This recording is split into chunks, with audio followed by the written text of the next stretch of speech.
All right, all right. Yes, sir. Thank y'all for coming into the Real Sports Podcast, ladies and gentlemen. Do not adjust your computer or do not worry about your worried about your internet because it is what you see today. I am the host, the Q Dog. Yes, sir. Yes, sir. I am going to host the show today. And we were going to give the host, we're going to switch places, me and the host. So I am the host today. And I hope y'all come on in and sit down. We got some wonderful topics for y'all to enjoy today. And so, host, hit it for me. Yes, sir. Let's get it going, baby. Let's get it going. Can't accept the loss, I'm hard-headed. There's a little bit of madness to my method. Many falling off that fine line that I'm treading. I risk anything to be great, and I'm not letting nobody rob me of my victory. Number one, that's what I'm meant to be. When by any means, only thing that makes sense to me, I can make nice or make history. I got that dog in me, yeah. Turn me up, big energy, got the crowd going nuts. I got that dog in me, yeah. I take on anyone, I don't need a one-on-one. I got that dog in me, yeah. I'm talking all bite, no bark. I could rip your squad apart. I got that dog in me, yeah. I take on anyone, I don't need a one-on-one. I got that dog in me, yeah. I'm talking all bite, no bark. I could rip your squad apart. I got that dog in me, so what's up? Yeah, so what's up? I told her move over. Enough of that mediocre, I've been the man since cruising around in the stroller. I got ice in my veins like a cut in Minnesota. Why not show you how I'm built? Come a little closer, ayy. Lot of heart, been smart, aura got a glow. We can restart, give head start, still get the same result. I'm about mine, don't you get it confused, I'm a win. All right. Yes, sir. Thank you, host, for that wonderful introduction. Yes, sir. All right, we're just glad to be here today on this wonderful Saturday. We're a little late today, but, better late than never. We're still going to bring it like we do it at 7 o'clock, baby. Yes, sir. Yes, sir. Before I get started, I want to introduce these guys. I got two important things I need to say. First of all, happy Juneteenth. Everybody out there, it was a wonderful holiday. We want to salute to all the ancestors that pioneered the way for us to be able to do the things we do today. So it's happy Juneteenth to everyone that's out there. 1865, baby. Yes. All right. The second thing I want to say is happy Father's Day. Happy Father's Day to all the fathers out there. You deserve to be celebrated. And it's a joyous moment for all fathers. And also there's mothers out there that are fathers too. And we want to say happy Father's Day to them too. And so I just wanted to get those two things out the way before I get started. Nonetheless, we're going to get started here, and I want to introduce you to this prestigious starting five. I wouldn't take this starting five over nobody in the world. Yes, sir. Yes, sir. This prestigious starting five. I'm going to start with this first guy. He resides in the DMV area. He once was part of the Triad area. He took his talents up north to the DMV area, but he did not know that we had a scout named Young Mark that will hunt him down and bring his talents to the Real Sports Podcast. We're glad we brought him aboard. He's 4 years into the making on the podcast. He represents the Jacksonville Jaguars, also the Duke, the Blue Devils, and also the Boston Celtics. This man right here, he's calm, cool, and collective, but don't let the smooth taste fool you, folks. Don't let it smooth you because he's like the Incredible Hulk. Don't get him mad. If you get him mad, he's going to hit you with a whole sports field of knowledge. Yes, sir. That's him, my man. Brandon from the DMV. Let's give it up for Rockstar Rock. Yes, sir. Hey, that's what I'm talking about. I like that introduction right there. Keep it going, Q-Dog. Keep it going. Salute to the OG of the group. Yeah, Salute to the man. That's all right there, bro. All right. Yes, sir. Yes, sir. Ladies and gentlemen, I can't let them all at one time. I got to release these dogs out of the cage one at a time. I let them go at one time. You can't be able to handle all that information. But I will put them on a leash when I let them out. Yes, sir. This second man I'm about to introduce you to the podcast. He was never drafted to the podcast. This man found us. So the live chat do believe that dreams do come true, because this man right here was once you. He came through the live chat.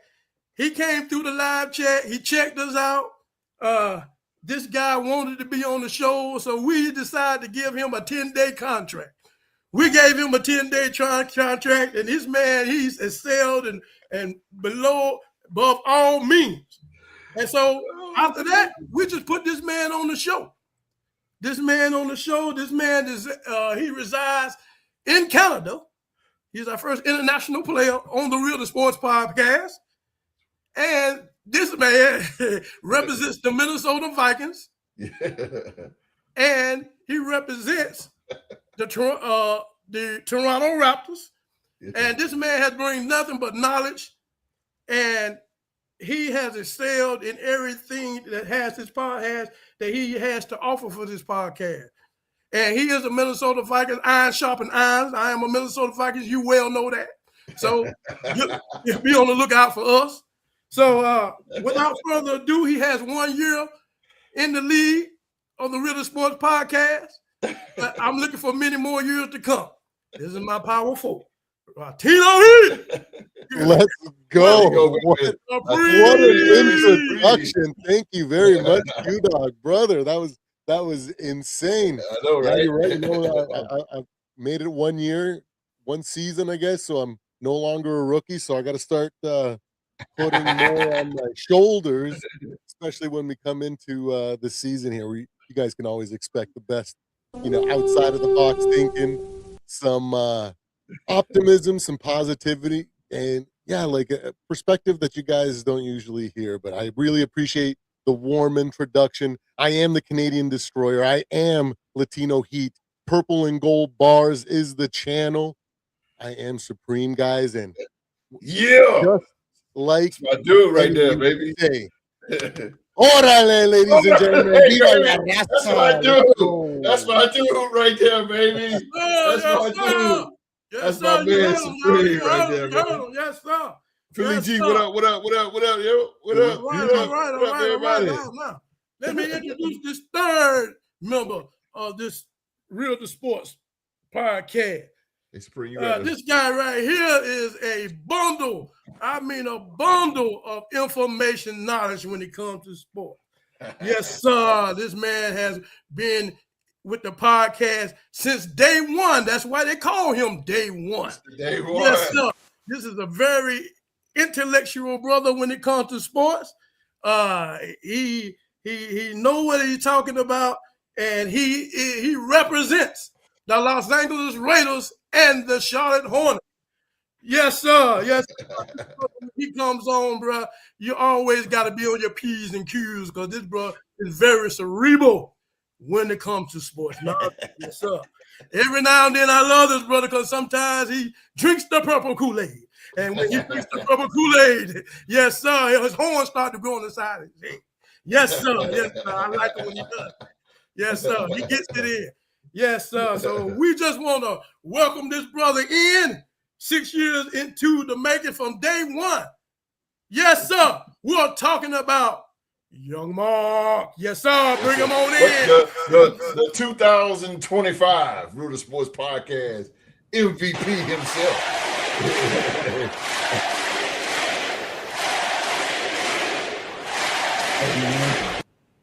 I appreciate you having me on. It's always a pleasure to be amongst my brothers on the Real Sports Podcast. And Q-Dog, I'm excited to see what you're going to bring tonight. But you forgot one very important thing that you need to let the people know. I am the #1 Viking hater on the Real Sports Podcast. I gotta hate on the Vikings at all times, baby. Oh, don't be sad. Don't be sad. He said, I am the Wouldn't be Yogi, man. Yes. That's crazy, man. Yeah, I ain't want to do you like that, yo, Mark. I had to bring you on in the right way, man. But this last guy, I'm telling you, I really feel like I am honored and privileged to be the first one to ever introduce this guy on the Sports Podcast. This is a special moment. This guy right here, you can always know when you hear this guy. You can walk by any basketball court, and if you hear somebody say, "Give me the damn ball," let's go. You know, 10 times out of 10, that is the host. Yes, sir. Give him the damn ball. Yes, sir. That's him. That's him. That's the host for you, baby. This man is the founder of the podcast since established in 2021. Yes, he is the reason why we are here today. Why this prestigious group today, he has put us together. He represents the Las Vegas Raiders. Baby. Also, he has been the defending Western Conference. Yes, sir. San Antonio Spurs. Yes, sir. This man right here is a man's man, a worker's man. He keeps everything glued together. Yes, sir. I'm telling you right now. So I'm shouting out to all the boys on the podcast, Supreme. I'm talking Mark, T-Rock, everybody in the podcast, Time 18, Mike and Mike, Zoe, Chelsea, First Lady, his sister Tiffany. All of you get on your damn feet. Get on your damn feet. And I'm about to welcome the host of the Sport. Hey. That's what I'm talking about. Man, I feel like it's December 31st, boy. We waiting on the ball to drop. Hey, oh man, hey, bro, thank you. Appreciate you, though. Appreciate you, Q. OG Hall of Famer, man. Hey, thank you guys for being here with us. I ain't gonna go through the whole thing. Y'all ain't gonna leave that alone. I'm off tonight, man. But appreciate it, man. Appreciate the world welcome. Thank you for joining. We got a good one, man. The dog got some good stuff to talk about. Y'all sit back, relax, and chill out, man. Get some laughs in. You're having a hard day, hard week, man. Just sit down and just relax and just laugh at these guys because this is about to be a banger of a damn show. Let's go, baby. Let's go. Yes, sir. I got all hype. I got my boys. I got my starting five. My five would take on your five any day, baby. Yeah. Let's do it. Yes. Can I do UQ? Well, bro, I mean, if you feel like you want to host. Well, let me do you because you're just so generous to us. Resigning in Winston-Salem, North Carolina. He is the OG, the legend. The man is too hot to handle and too cold to hold. This man is all about a money suits, gold rings, and gold watches, ladies and gentlemen. Yes, sir. He is the legendary, representing the mighty Minnesota Vikings. He's the host for the night, ladies and gentlemen. He is the legendary Q-Dog. All right, what's going on, people? Yes, sir. I'm hyped right about now to introduce my boys. I got my boys in there. We ready. Yes, I love them, and I'm ready for the live chat to chime on in and do your thing, baby. Yes, sir. I'm ready for you to do your thing tonight. And I'll tell you what, I'm going to put your headset on because you're going to be on us tonight with the questions I'm coming. And I want you to be ready, baby. Yes, sir. Yes, sir. Get it ready. I love it, man. Philly G, what's up, Philly G? Philly G. Live chats real quick here. Barrel Proof Veteran. Young Janarius, who? Who's that? I don't know. Let's what's up, Sheila Dupree? Dupree in the house? What's going on? Spring, you got to clean up him, brother, because you got some. Uh-oh. Yeah, you got to get him out of here. He went all.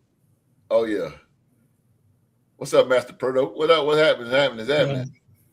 Yeah, man. Yeah, that's my boy Q, man. Then the Q with the introduction. That's what's up. Yeah, get him out. Get him. All I know is Jordan rules and LeBron drools. That's right. Ooh. There we go.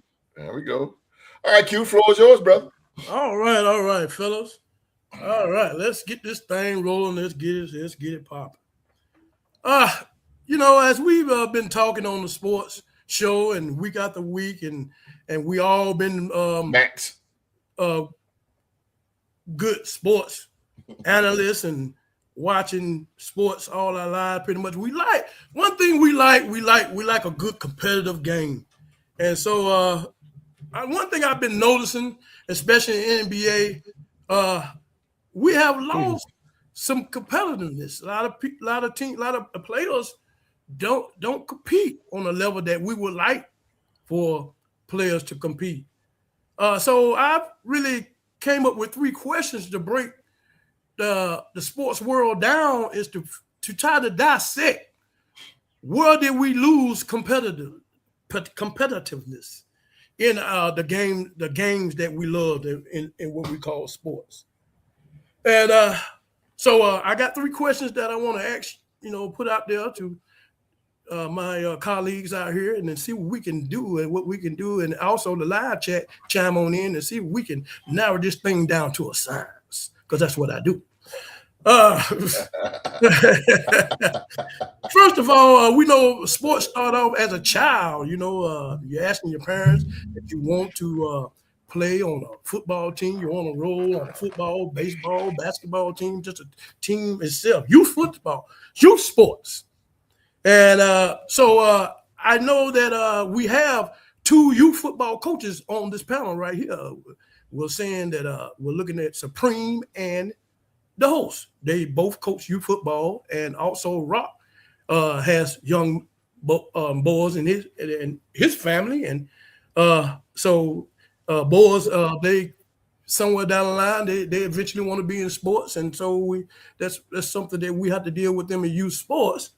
And so I have a question. Well, not the question. I want to say something. I got 2 key points when it comes to youth football.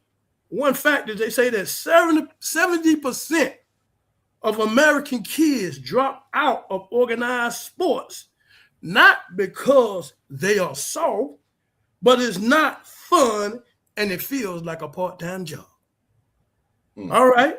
And the second one is focusing on most coaches are focusing on tournaments, games, rather than skill development in players, in practice. So, host, you can put the question up. Which one you want, brother? The first one. Coach. Okay. Article. Yeah. My question to y'all is, are the coaches in youth football coaching to make the kids competitive? I want to start off with this question with the 2 coaches. So I'm going to start out with Latino E. Yes, sir. I'm going up the counter.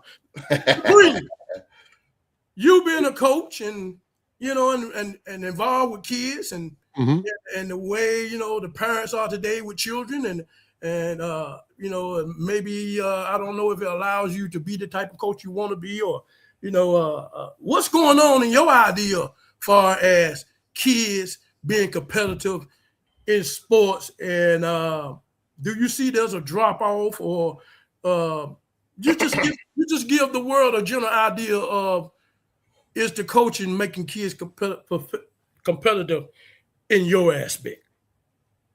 I think it does the opposite.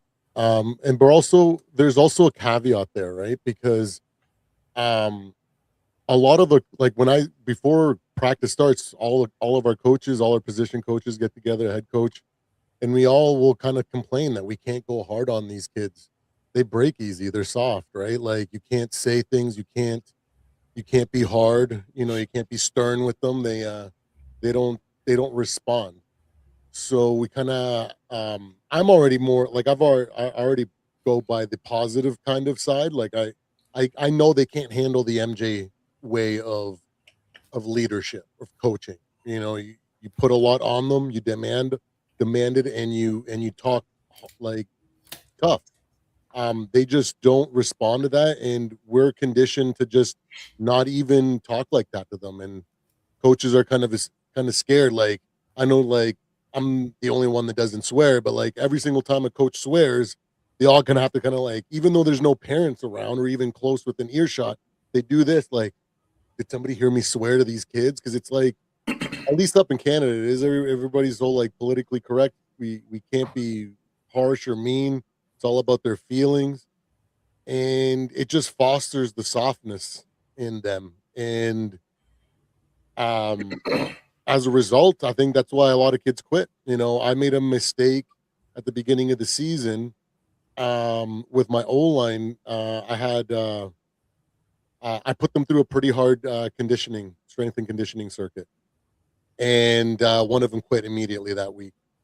I was like, ah, man, like and I knew soon as it happened, I was like, I think I kind of pushed these kids a little too hard, too quick. It was like the first or second week of the season, so they're all out of shape. You know, they're not in football shape. So that's what I would say. It's like it's hard to really make it seem like all these coaches don't, are soft. They don't have what it takes to be stern and foster championship mentality. They're kind of handicapped, right? They don't want to get the parents. Oh man, the parents call and complain about everything. My son didn't get enough playing time. My son, the kids are making fun of him, or you know what I mean. Like the coach didn't talk to my son this week, and it's like it's so like we don't like they don't want to step out of line, right? So it's just a um, kind of like a byproduct of this kind of like soft generation. We know they're soft, so we have to treat them soft. And I've never seen a soft team win a championship in anything. So I think that's what I would say is the reason to why it is the way that it is. Um, because you find, if you put any coach, you kind of push them a little bit. That's why they're going to quit. Our football league, like we practice twice a week. Like, Oh wow. I know other leagues, and I know the high school teams in my city, they practice 5 days a week. Mm-hmm. You know what I mean? So whether it's like on the field walkthroughs and strength and train, we don't lift with them. We don't, it's just twice a week. It's an hour and a half. And most of the time we can't even do contact. So like we're just kind of hamstrung. And so I don't think the coaches directly are to blame. It's not like they're like soft. The coaching isn't the problem. It's just what they have to navigate, if that makes sense.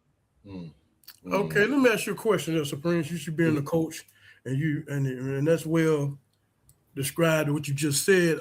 Do you see any kids that come there that want to be competitive that you can separate from the other kids that really takes it seriously, that want to be something, that they when they lose a game, you can tell that they're mad, they're frustrated, they come back eager to play the next week? Or on the opposite, do you see kids that come and they playing around and you got to line them up, they're not serious about want to learn the craft and all of that? Do you see that type of the behavior in these children that come on this campus? Absolutely. I see both. So I see kids that are there that are just there for just to make friends and hang out with their buddies, to get out of the house, sort of thing. But I also have a handful of kids that take it seriously, and those are the kids that I pull to the side, and I'm a little bit tougher. I'll say, I'll be direct with them and let them know, like, yo, listen, you need to step up here. You need to be the leader. You need to tell these guys, you got to lead them. You got to be hard on them, because I can't do it. We can't do it. You need to be the leader on the football field. I put a lot more expectations on them, but they're the ones that, when they come off the field and the play didn't go wrong, there's an interception, whatever it is, they're angry. You know what I mean? Like, and you can see it in their body language, in their face. And those are the kids that I definitely try to push and put a lot more on them. But there are a lot of kids out there that they just don't care.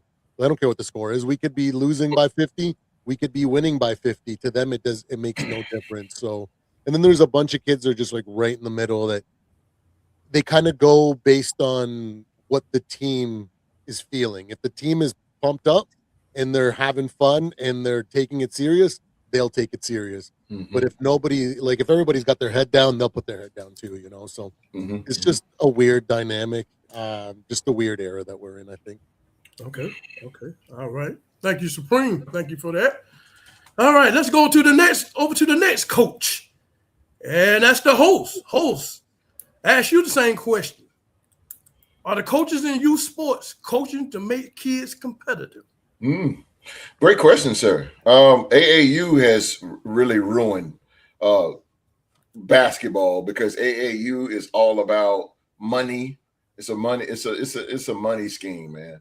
A lot of kids that come to me, I coach YMCA basketball, and they come to me, and the parents come to me saying that they don't like AAU because AAU has 12 kids, 13 kids maybe, but they only run 7. And these people paying their money, just pay for their team, and they're not really getting taught the right way on how to play, and it's all politics. In AAU, you're just trying to get the best of the best on the court to win the championship. There's no teaching, there's no anything like that. But if you are doing bad, they will get on you pretty bad. Now, to go back with me, I got 2 teams. I got 11 and 12, and then I got a 13 and 14 team. Both of them we played today. But my 11 and 12, this is my first time with them and the parents. See, what I do is because to answer your question, making them competitive, I don't make them competitive. What I do is I try to get into their mind first. And what I do is first practice, I tell everybody before you come in that door, when you come in that door for practice, it means all business whatsoever. You're going to give me 100% every time you come in this door, because I'm giving you 100%. And we make that I make that agreement with them, verbal agreement, and then we go from there. But as a coach, man, you got to set the ground rules first, even with the parents, because parents will push these kids, man. Parents are so hard on them, and they will push and push and push. And Supreme, you was talking about the swearing. Now that's something I don't do with my. I don't get too frustrated with my kids, but I do be on them. But that's why I'm saying you got to set the ground rules first for in order to get that. I don't run them a whole lot. I only got an hour of practice, so we get straight down to it. We go in there, we go straight to it. Look, this is what we're gonna do. This is how I want you to do it. I try to show them techniques, especially my 11 and 12, because they're younger. My 13 and 14, I had them for years growing up. So I got a relationship with their parents, and I got a relationship with them. Now I be getting on them. Now I get on them. I grab this, look, man, get it together, but I don't have to do that lately with them. But it's just all about relationship, man, and it teaching me patience big time. But again, mostly I don't teach them to be. I want them to be competitive.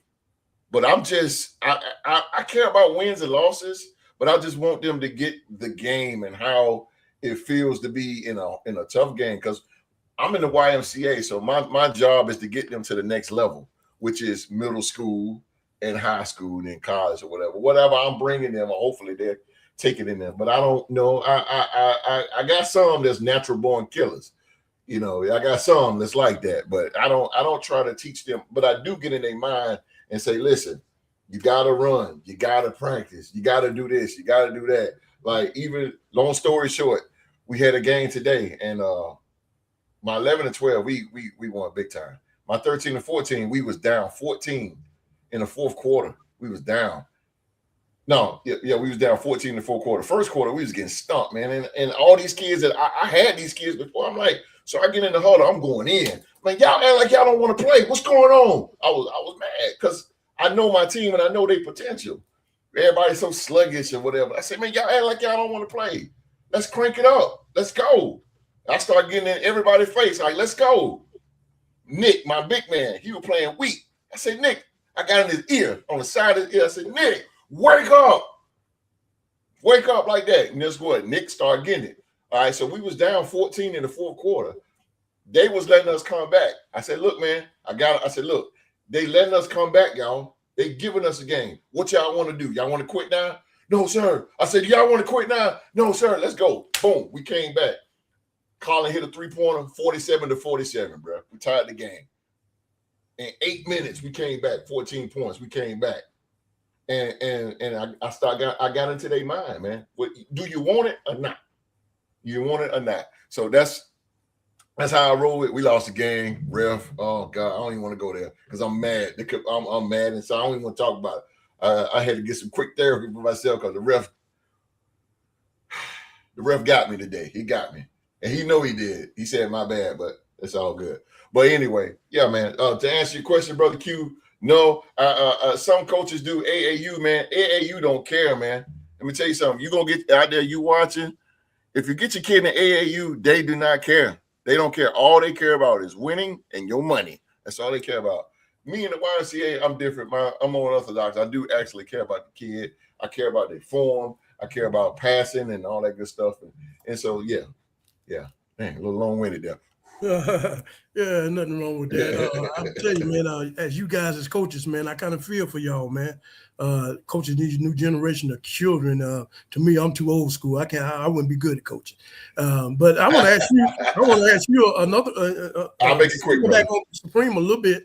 Do you get these kids that come in there and I know you say you don't want to speak the competitive. Put that competitive nature in them. Do they show you that they have some kind of drive? Do some kids show you that they come in that's what they give that to you before you can give that to them? Yeah. They come in like that, and then and then like Supreme was saying, the parents, they coming in, they want you to be a father and a coach at the same time. You shouldn't be a father. You shouldn't be a coach at the same time. That's their job. You should just be the coach. And so y'all have to deal with all these different scenarios coming in. Why my coach, my son not playing and all this, or why he ain't doing this and that. And a lot of that has to do with the parent. But they they just pay the money and throw all the rest on y'all. Well, I don't have that problem. I don't have it because with my system, everybody plays. So I play everybody. But I don't know. I don't have any problems with my parents or anything like that. And I don't try to make them competitive like that because they're kids.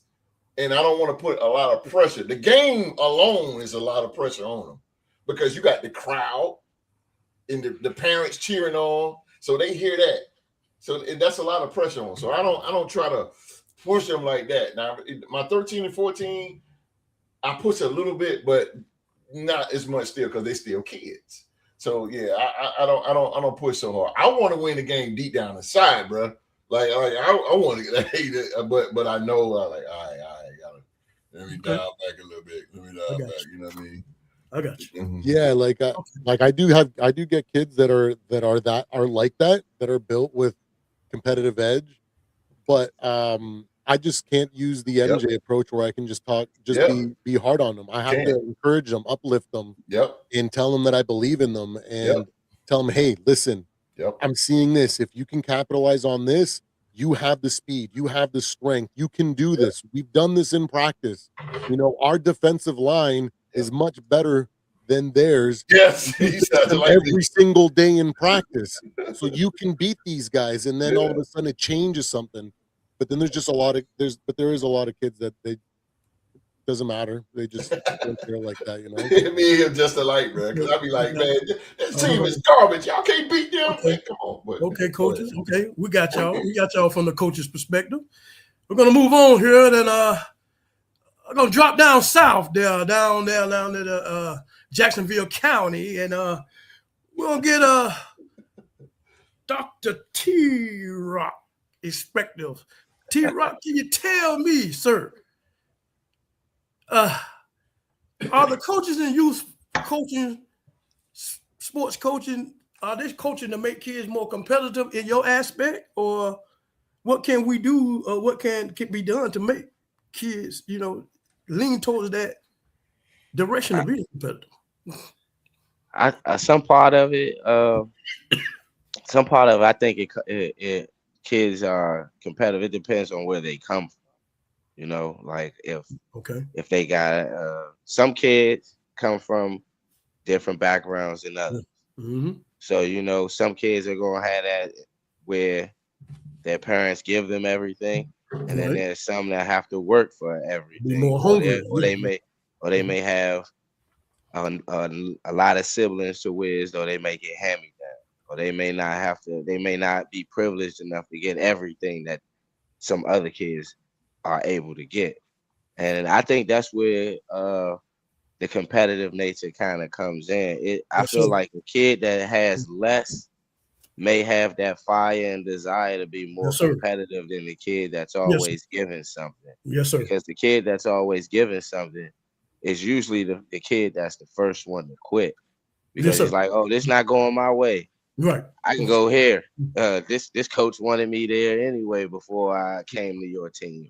So I think it goes a little bit with some kids being privileged and some kids not being privileged. And the Yes, sir. ones that you know that when you were asking Supreme and host about if do they find those kids that already have that competitive nature, those probably the kids that come from a little bit less fortunate than the The ones diamonds that in the Yes, rough. sir. That's Yes, sir. diamonds in yeah, the rough. you know, the diamonds in the rough, like he Yeah. say. Mm-hmm. And you can always mold those diamonds in the rough into a perfect gem, Yes, you sir. know. And it's not to say that you can't do that with the kids that are privileged as well. Right.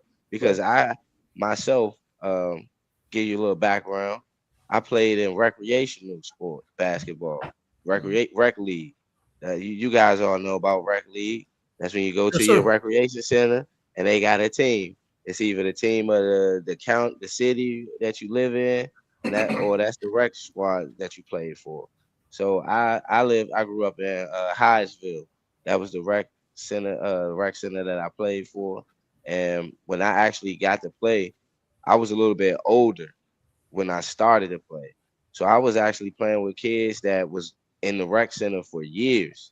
Their dads, their moms, all in the program and whatnot. So I always knew that dang, I wasn't gonna get this much playing time. So I always had to be competitive. I had to show in practice.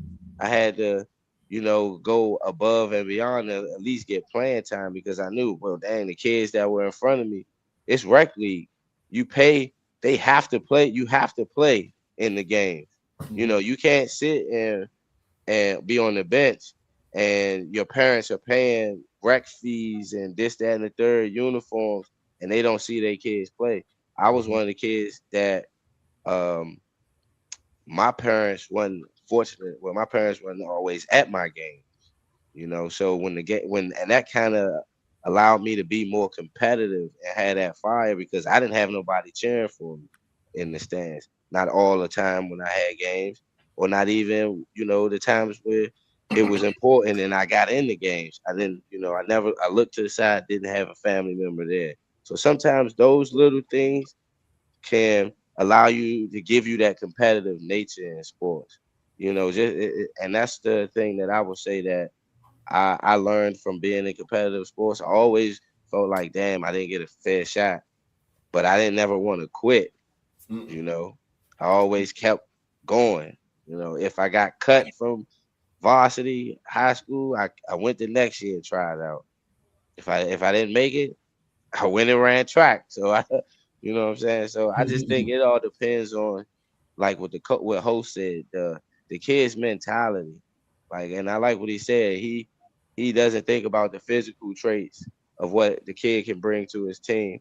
He's looking at their mental because in a 2-minute situation or it's a minute left in the game, and let's say he don't have any timeouts. He need his point guard to be focused and having that mental makeup that he's already channeled from the first day of practice.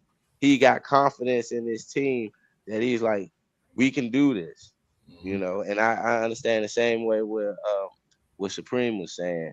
You nowadays, like with my sons, like what Q Dog was saying from the beginning, I know they're eventually going to want to get in competitive sports. They already talked to me about it now. Got the football, basketball, soccer ball. They want to be involved. So Getting the fever. I try to tell them that, you know, life ain't fair. You're going to have to do the work. You're going to have to be good at it. You're going to have to practice. Because they look at me and they see me dribbling the basketball. I know, Host, your son probably see you dribbling the basketball and be like, Dad, how you get the ball through? How you dribble the ball through your leg?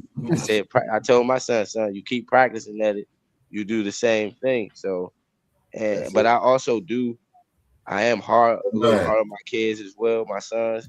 When something don't go their way and they start crying, I tell them, yo, wipe your tears. Ain't no crying. Stop all that crying. Like, yo, it's not crying ain't gonna get you what you want.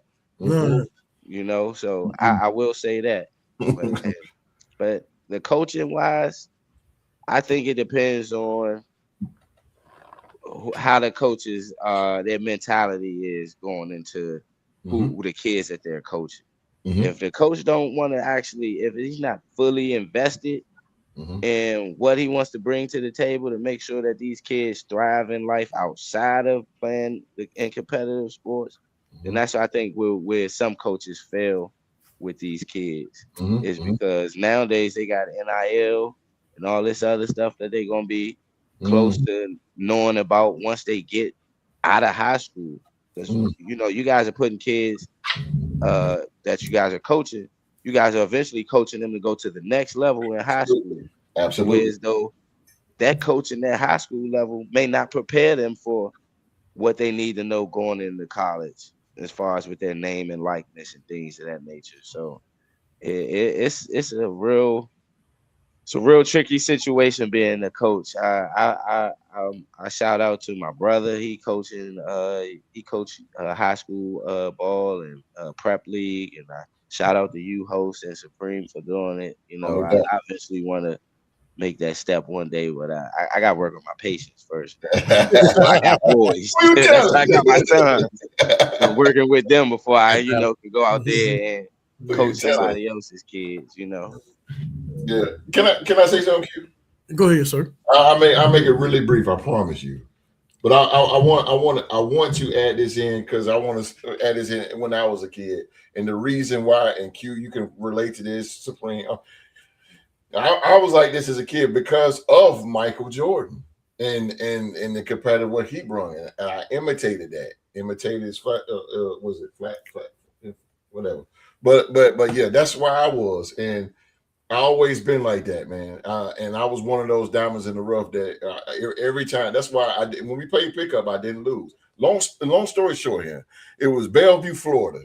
I lived in Ocala, but Bellevue was the next city over. And me, Sean, and Gator used to go play basketball and stuff around Ocala, the city, and let's play pickup ball, beating everybody, whatever.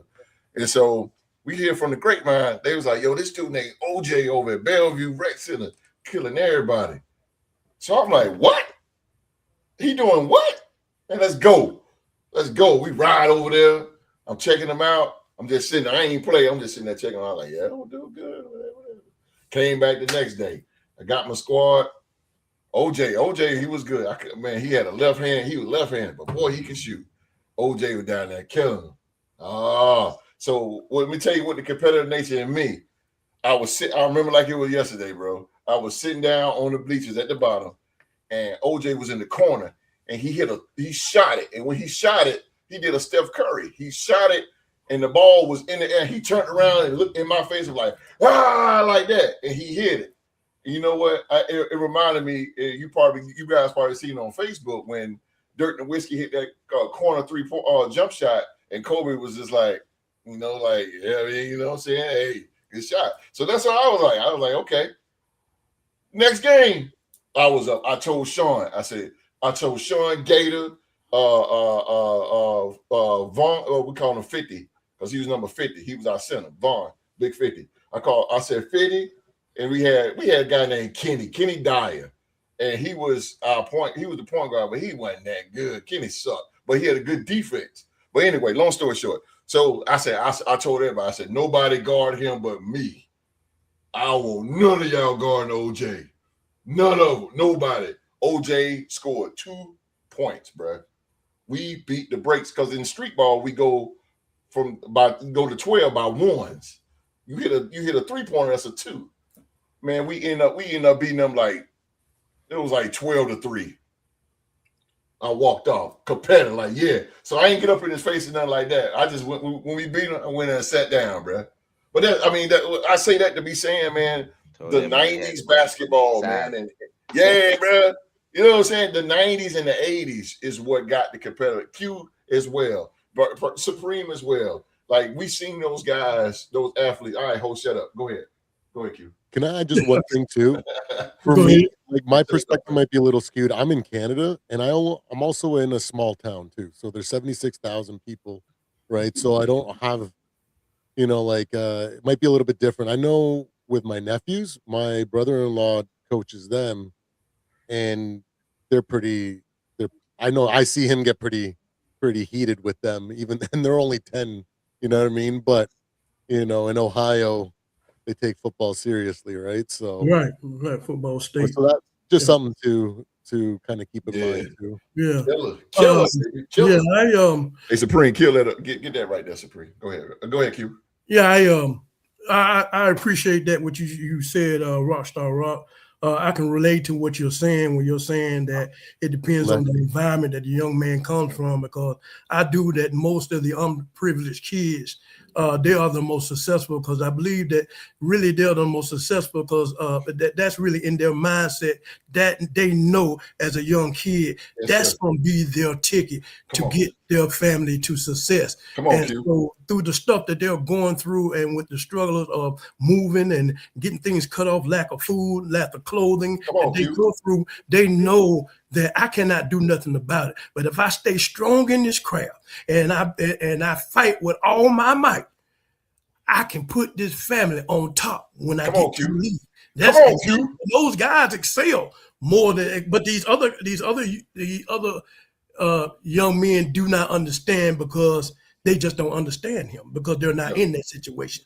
Their life, they live a life better, so they don't have to take it the way he takes it. He has no choice but to take it that way, and I understand that. I appreciate you saying that. I see you like that all the time. Yes, sir. Yes, sir. I like it. Yeah. So we're gonna go to Mr. Marcus. Mr. Young Marcus. Yeah, he just sitting back patiently. There you go. He's youngest one. Like he's in the big chair at the White House, and I know he's just eager. He's chopping at the bit. He ready to go. He ready to give you good information. He's a real cerebral brother, like I said, ladies and gentlemen. Yes, sir. So, Young Mark, can you please tell the audience and the people in the world that listen to the Real to Sports podcast, what is your take? Are the coaches in youth sports coaching to make the kids competitive, or what is your insight in this question? I think that it goes back to something that Host talked about when he was speaking. Coaches have to develop relationships with their players to know which buttons to press to get the best out of them. The yelling and screaming and old school, like Bud Grant style coaching might work for somebody like Host, but then for somebody like me, I might not need that. I might need something that's more in line like Coach Prime, like more like, hey, don't yell at me, but tell me what I did wrong, coach me up and show me how I can get better. It just depends on the player, and the only way to know which button to press is to have a relationship with them and get to know them. I think back to my time in youth sports, and one of the first things that my high school coach, Coach Wilson, one of the first things he did when he met with us was he asked us, what do you want to get out of this? Like, what is your reason for being here? That was the first thing that he was asking us when he was handing us the uniforms during the first day of practice. And depending on your answer, depending on if he will let go and hand you the jersey or not, because he was weeding people out before we even hit the field. And also it helped because he would develop relationships with us outside of the field. So he knew, all right, if I need to get something out of Mark, this is what I got to tap into. If I need to get something out of Rock, this is what I need to lean into. And also think about one of my other coaches, Coach Laws. Coach Laws was one of the people where he set a standard for us, where he was just like what you see in the movie with Coach Carter. If you played on the football team and you had one of his classes, you had to sit in the front of the class, you had to be engaged, in the lesson. You had to be a leader amongst your peers. Like, he had high expectations for us, and he was as hard on us in the classroom as he was on the field, not because he was just trying to, be rude or be a dick or anything like that, but because, especially with those of us that he had in his class, he saw something in us, and he saw that we had a pathway forward, whether that was academically or on the field, and he really wanted to see us succeed. So I think you need to bring that back into coaching. I understand what Supreme was saying about like everything in the world is politically correct now, and you're worried about what you can and can't say to people. But again, I think if you develop a relationship with your player and understand who they are and what makes them up, you can bring the best out of them as a coach. There's another side to this that nobody really hit on that I want to speak on with this, and that's the parenting side. There are some parents who ruin the kid before the coach can even get to them and try to bring that competitiveness out of them because they burnt them out at home. Not everybody responds well to the 5 a.m. wake-up calls, the constant weight training sessions during the offseason, that grind that you hear people like Chris McCaffrey had to go through in order to reach the NFL, the workouts that you would see J.J. Watt doing after practice on Hard Knocks. There are some dudes who thrive off of that, and God bless them for it. And then there are other people where if you push this person too hard on top of everything else that they have to handle with school and with life and being an athlete, you're going to burn them out and make them fall out of love with the sport. And once you fall out of love with something, you're not going to give it the same amount of effort and energy if you still loved it. So I think another part of it, if you want kids to be more competitive on the field, on the court, it starts at home with the parenting. You want the kids to learn and be better and develop at the sport and keep practicing, like Rock mentioned, but you want to make it fun. You can work hard, but it doesn't have to suck. So I think that's the two sides of it. Coaches got to develop relationships with their players so they can know what buttons to press, and parents got to make sports fun for kids so that way they keep enjoying it and want to keep going at it and getting better at it. Good point. Yeah, good point. I really feel that's a good point. I really like the part what you said about parenting. Do you think that parenting should join hands with coaches and help the player to reach their full potential by joining hands together instead of fighting against the coaches, doing the things that bring negativity towards this young man and when he's trying to go and learn a craft and learn a skill and things are at the home that are not quote unquote helpful to his growing as a young man and a professional athlete, as far as the coach's side of helping him on that area, and then the parents not chipping in their part? Yeah, it definitely plays a part, and they have to be I don't want to say in lockstep with each other, but they have to be at least on the same page.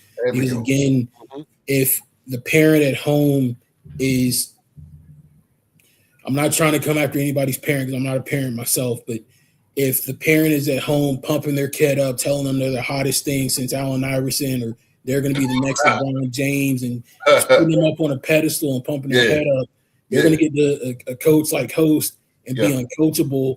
And then you're mad when, why isn't my son playing? And you're the one in the stands raising hell about it. Exactly. It starts at home. The best athletes that you see in today's sports world, they come from parents who nurtured them, who helped them recover, who helped them get better.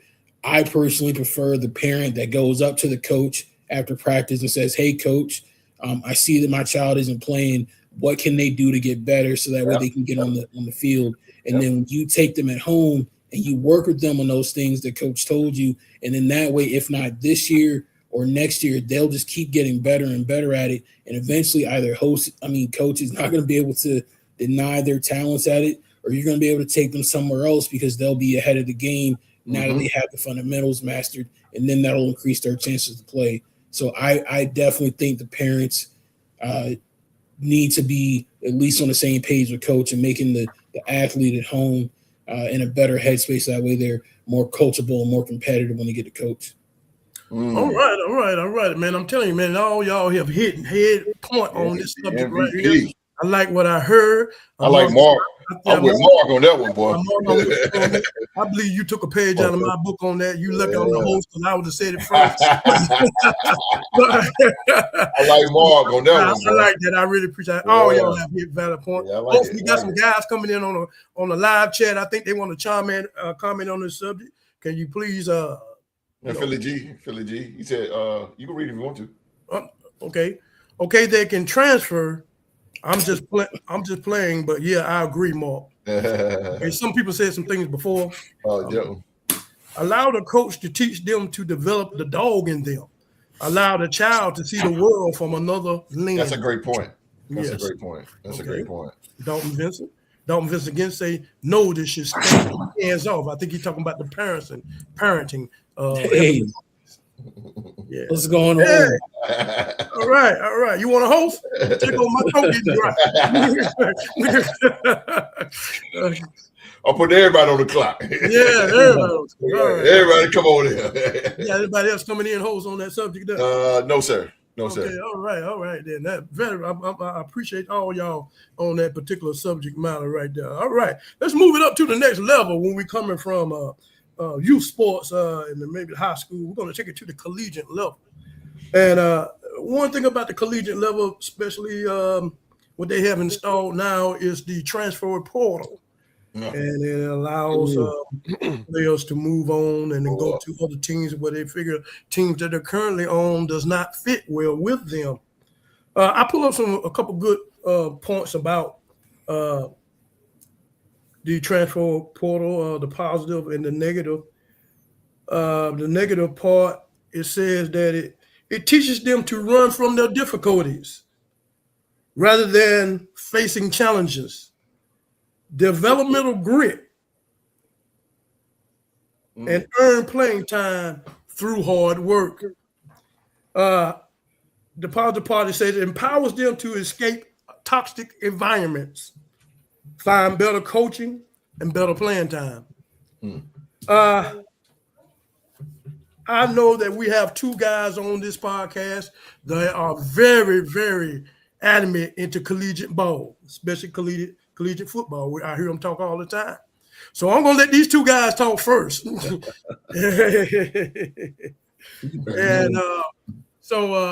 I want to get their aspect. Hope put the question up for me, please, sir. Yes, sir. Here we go. And the question is, do you think college transfer portal makes athletes weak, or does it empowers the athlete?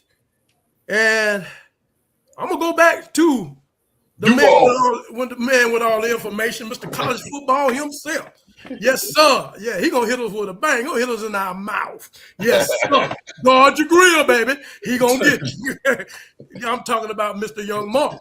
Oh, Mark. Yes, sir. MVP. Mr. MVP. Tell me, Mr. Mark, Mr. MVP, do you think the college transfer portal make athletes weak, or does it empowers athletes, sir? There is a whole nother source in college football that is making athletes weak, and it is not the transfer portal. I think with everything in life, you have the good and the bad with it. I think about somebody like JT Daniels, who transferred to 5 different schools in 6 years. He went from USC to Georgia to West Virginia to Rice. He just bounced all over the place. And the common complaint that I hear with that amongst college football fans is, where do you call home?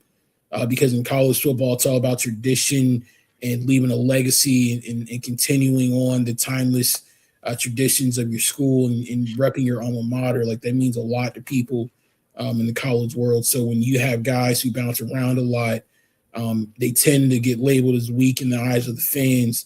And I can understand that in some cases, but I think it actually empowers the players, because if you, in the old days before the transfer portal, if you transferred, period, you immediately lost a year of eligibility. You had to sit out an entire football season. So that took away your bite to the apple, especially if you had aspirations of going to the NFL.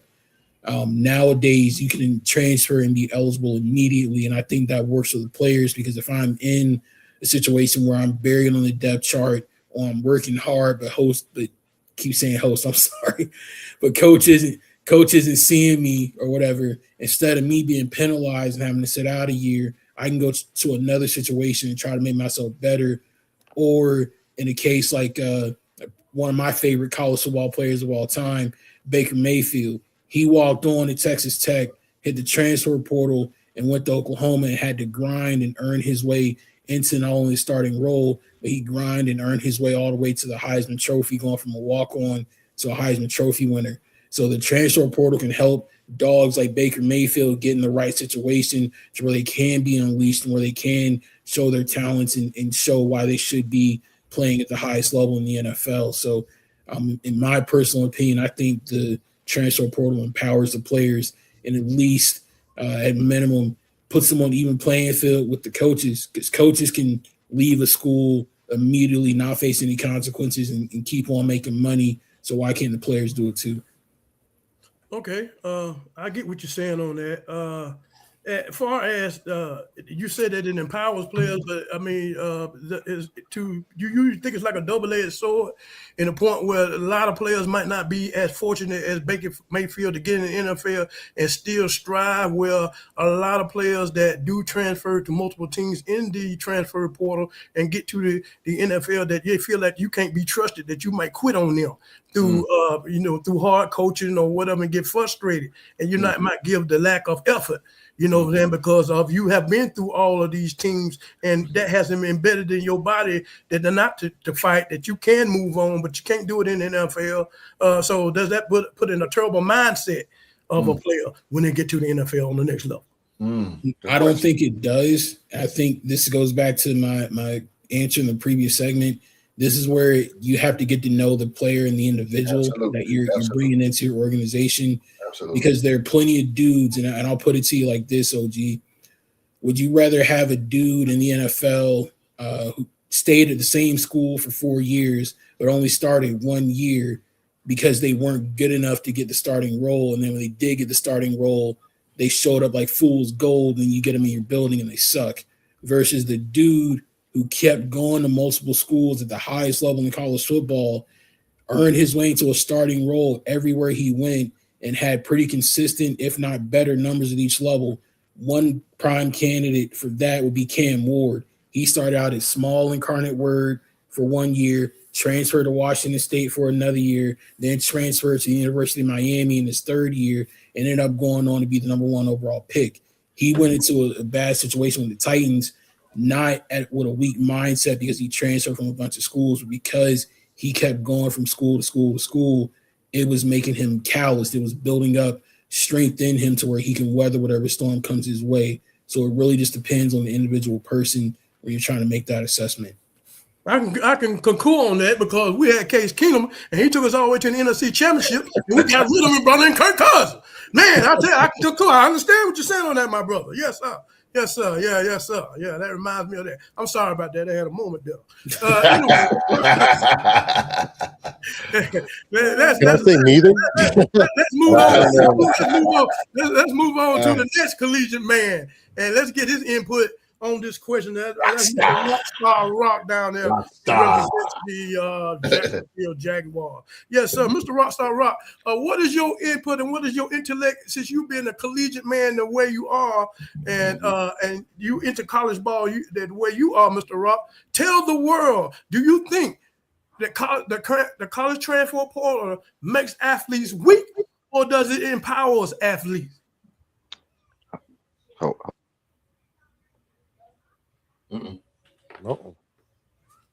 Oh, this left behind. You want to go live real quick? Oh yeah, go live real quick. You ready, Rob? Yes, sir. My children were down here playing. I had to tell them to get out of the living room.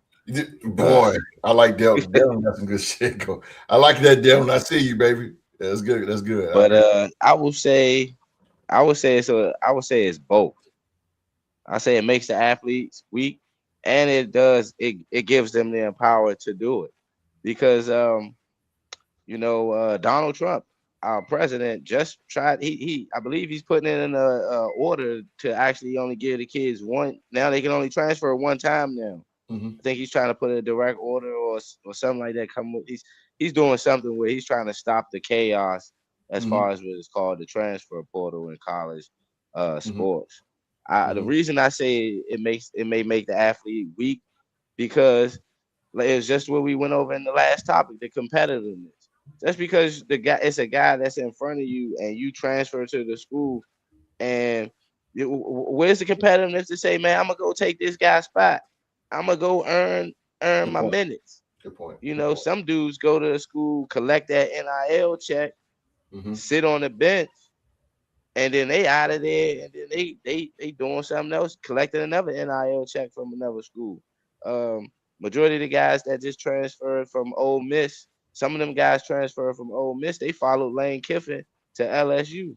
So they Mhm. collected the NIL money that they got from Ole Miss, and they're gonna collect that bag from going to LSU because the landscape of where LSU is than Ole Miss in the recruiting portal Mhm. and things of that nature. Mhm. So I mean, and I say this as far as them, if them having the empower to do this, for years, athletes always in college sports have been being underpaid. They haven't been paid. And now that they are, now True. that they're taking full advantage of what's out there.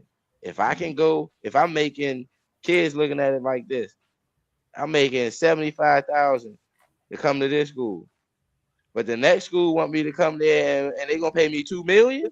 So I'm supposed to sit here for 75K with it. Yeah. That's $2 million. You know what Yeah. I'm saying? Kids Yeah. don't make that type of money. Right. Right. Somebody Right. paying me 75K and then they told me they want to pay me $2 million. I mean, hey, I know you that's right, know, bro. $2 million a year. That you making $2 million a year. That's That's a right. lot of fun. I mean, excuse me, Easy. money. Yeah. You know, that's a lot of money. Yeah. You Yeah. know, not for your average. You know, for your average person, that's Yeah. a lot of money. For someone Absolutely. who may see a million, make more than $1 million a year, Mhm. that's chump change to them. So, Facts. but that's why I say it's a little bit of both. It takes the competitiveness, the fire out of wanting to, you know, go somewhere and beat someone out for their position. You know, like when you played when we played in competitive sports, if somebody or if Mhm. we played basketball out in the street, if somebody was, oh yeah, they be like, hey man, I think my guy right here, him and his squad, yeah, they like Ho said, him and his squad, yeah, they was going to other spots to dog people. I Mhm. remember that because me and my peoples used to do that. We used to go to See? different Yeah. rec centers, Yeah. run and shoot, Yeah. go up there, and we'd be playing people. We'd be playing a 2-3 zone in Mhm. street ball Yeah. because Yeah. we was undersized. We was Yeah. playing 2-3, Uh-huh. running people out of the gym to the point we was sitting down on people on the court. Yeah. So you know that competitive nature that we had growing Yeah. up, I It's think is gone. it's gone. And that's why I say the NIL kind of makes the kids weak because Yeah. it's telling them, all right, I can quit and go somewhere else. Just like Yeah. in the job field, they get a job, they might not like the job, they're There you gonna feel go. as though they can quit and go to another job. There you But go. it also it's empowering to them. They can do it until Mhm. somebody says, "Hey, we gonna stop all this transferring Yeah. to different schools every Yeah. year." Yeah. We gonna keep seeing it. Yeah. I agree. I agree with Rock. Okay, Rockstar Rock. I want to ask you a question. Agree with I, Rock. I really feel that you talked about the NIL money that they're making, and they can go make 75,000 here and go make 2 million here this well. And the more that you increase and putting money into their pocket, the more fight that you take away from them. You know what I'm saying? I Mhm. might, you know, why would I want to go to the NFL? I got 2 million in my pocket right now. I can live Yeah. off this. Yeah. You Yeah. know, what's the use in going to the league? What do I give a damn about a Lombardi trophy? What do I That's care true. nothing about that? I mean, to me, I mean, you great athletes to start, they the ones want to put it's about putting your name up Yeah, there. Money, your money can't put your name up there. Your money that's can't get true. you in the Hall of Fame. That's You right. know what I'm saying? But you, So that's the part they're leaving out. That's the part they're forgetting mm-hmm. about because you know you're putting that dangling that carrot in front of them. Yep. And so when you Mhm. dangle that And they carrot in front of falling them, for it. that They takes falling away for it. what we That's right. like. That takes away what we like in sport, the competitive and this and that and that and this. Mm-hmm. And so you take it's like you're draining them. You're draining that Yeah. competitive. You're pulling the very thing that we want in sports out. Yeah. So I can Mm-hmm. understand what you're saying on that. And that's why I said because some of these kids now, some of these guys that's getting drafted, if you notice some of these undrafted dudes, they quitting before like Squirrel White went to Florida State. Facts. 25 years old. My guy quit in OTA. He went undrafted and quit in OTA. When have you ever heard of a dude undrafted go to OTA and want to quit? You got money already? You got money already? Yeah, from NIL. All right, there's no need to be hungry. There's no need to be hungry. I disagree. Another dude did it too. A defensive When tackle I got millions of dollars in my pocket, why it just doesn't seem logical to them. Why fight to get on the NFL roster, you know what I'm saying, and make the league minimum, if that, when I got all this money I got from the NFL, NIL, you know, it just don't make no sense. And that's what you're putting in these players. You're taking away the fight. They got a choice whether they want to continue or not. You know, and that takes away the fire. That takes away the fire to be one of the best, because you don't want to. You got big money. Go ahead, Mark. You want to chime in? I disagree with Rock and OG on that, because I think in the case of Squirrel White, I don't think it's a situation where the money or the transfer portal or college made him soft. I just think that some dudes come to the realization faster than other people that there is a huge difference between college football and professional football. Like being a professional and getting coached by professionals in the NFL, it might be a situation where they had a coach who's like Supreme, who doesn't swear, who doesn't yell, who just, you know, it's hard on them, but like is pretty chill about them most of the time. And then they get to the NFL and they got to deal with Q-Dog, and he's mad as hell and yelling and cussing and screaming at him for him to move his behind. For some dudes, that's a shock that they can either avoid or get over, but that's more so on the individual person. I don't think that's necessarily a negative sign of them, you know, getting paid or being in the transfer portal or anything like that. So you're saying that they can, a hard coach, they would let their emotions get in the way. I'm just saying that could be an example of why somebody would leave if they realize, like, hey, it's something about this professional level that just isn't for me. This isn't where my heart or my passion is. Let me go do something else.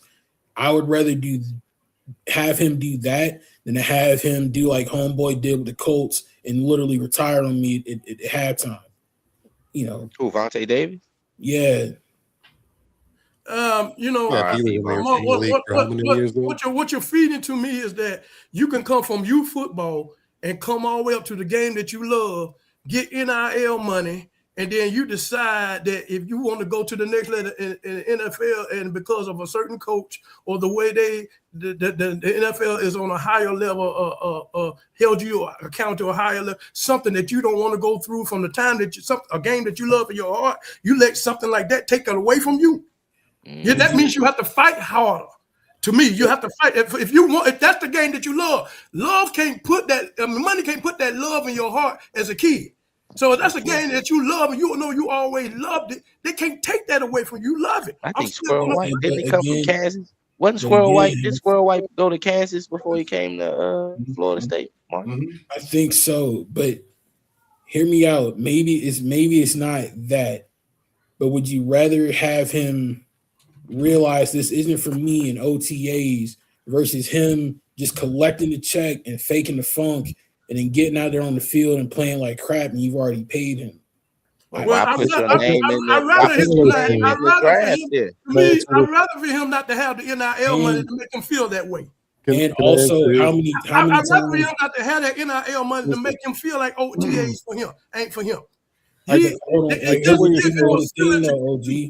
Huh? Here's one more thing for you. And host and Supreme can chime in on this because they can understand it from their perspective as coaches. How many people play sports because they're really good at it or they have the size or the body for it versus how many people play sports because they actually love the game? A majority, if I had to guess, I would say a majority of the people that play sports play because they are good at it or they have the size or the body for it, not because they have an undying passion for the game. Maybe at the high school level. At the college level now where it's changes. Yeah. Right. But also I want to answer your question where you said, like, I understand where you're coming from and I get being very sympathetic to people and, you know, their demeanor, their sensitivity or their likes and dislikes. But that's the exception to the rule, Mark.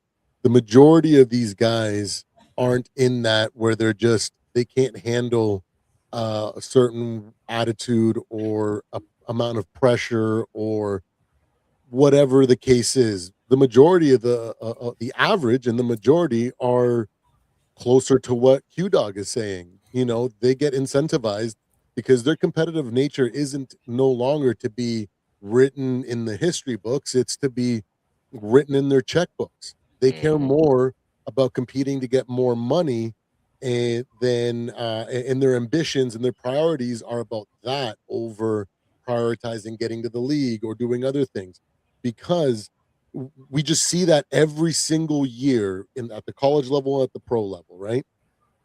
So that's what I would want to say. Like I get that there are people that are exceptions to the rule both ways. There's some guys that they just can't get a fair shot, no matter how hard. Even if they are as skilled as the number one, they're never going to get the shot. So the transfer portal makes sense to them.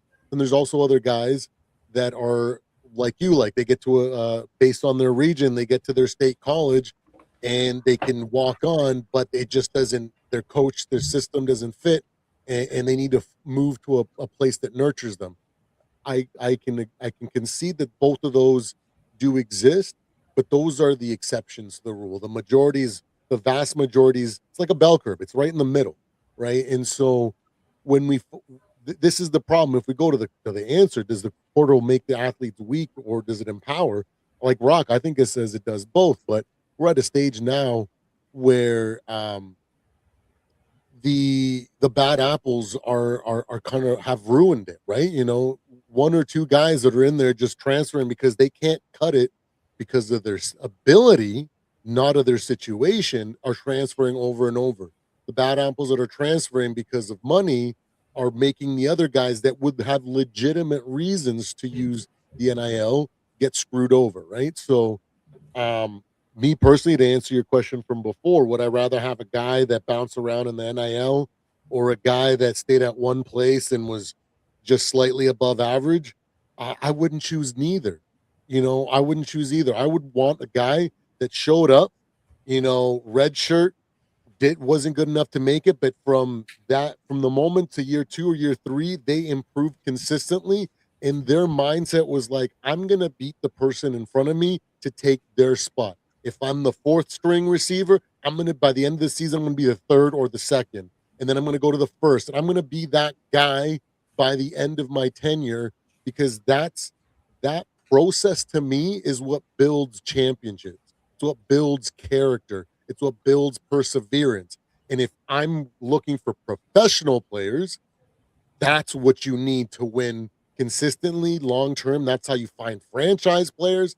That's how you find loyal players like Tom Brady that'll stay for like almost their entire career, or name any professional athlete that just got drafted by their team and then just never left.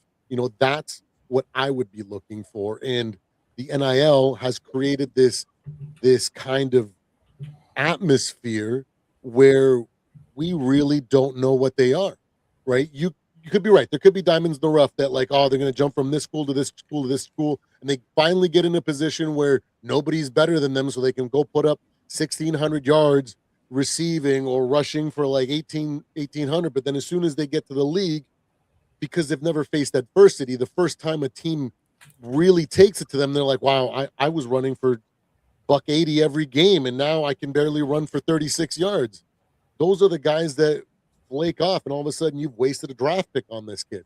You know what I mean? So that's why I would say I'm more of heavily restricting it. So the people that are the outliers, that are on either side, the ones that legitimately need it, actually use it. And it isn't just used all willy-nilly like it has become, if that makes sense. Okay. Yes, sir. So what we're going to do is we're going to move on, and we're going to move on to the host. And he's been sitting there quietly, patiently. We're going to get him riled back up and get that energy drink in your host. And we want to ask this question to you. What do you think, host? Do you think the college transfer portal makes the athlete weak, or does it empowers the athlete? Man, I'm sitting here listening to y'all like a fan, bro. I'm enjoying this, man. You got me in the spot. I'm batting out to Mark McGuire, Sammy Sosa, and Barry Bonds. Yeah. Good gracious. Nobody don't care who bat out to them. Oh my goodness. This is good, man. I just listening to you guys, man. I first of all, let me just admire it. Just let me just admire Q Dog for this discussion. And this is great, man. And I'm just a fan watching y'all. But I don't like the NIL. I can't stand it, man. Does it empower? I think it makes the athletes weak on one part because, I used this before on the show, Dylan Gabriel, who played for South Florida. He played for Oklahoma, and then he went to Oregon. I don't like that. I don't like when players jump from here to here to there. And I think one of y'all just just beat McGraw. But I don't like that, man, because I think one of y'all just said I think Rock said it. It's like being on a job, man, and whoever's hiring you, they look at your resume. They're gonna be like, "Why are you jumping here to there?" They want to know, like, why are you going here to there to there to there? Now, Supreme made a good point about taking the position. If you're a quarterback and you want to be a number one quarterback, then you'll go to another school. But I don't believe in that. I believe that you should work your ass off to get that number one spot on that team. That's what I believe. I don't. What's up, Chelsea? Chelsea, what's going on? What's going on, Chelsea? What's up? But yeah, I don't like it, man. I can't stand it. I do not. When it does it empower? Would it come down to money? I don't like the money thing either, because why would you give a young kid money like that? With the Henry Ruggs situation and all that, does that not wake up everything? You cannot give a kid a whole lot of money like that, and because he becomes, I think one of y'all said it, and I just put it in another term, a spoiled brat. Because what's going to happen is he's getting that major bag, and when he goes to the pro, guess what he's going to do? If he's not getting paid, he's going to sit out training camp. Le'Veon Bell used to do it. I'm not playing until they give me this and this and that. Jamar Chase did it. I'm not playing until they give me this and this and that. And here I go. Back in the 90s and the 80s, you never heard that. You never heard that. Even in the NBA, we never heard what Michael Jordan made. We never heard what Larry Bird and Magic. We never heard about it. They never talked about it. They never complained about it. And I don't like it, man. It's a terrible idea to get these kids so much money, man. Cooper Flagg made like $1 million, bro. His family's already rich. Yeah. But he made like $1 million just being in Duke.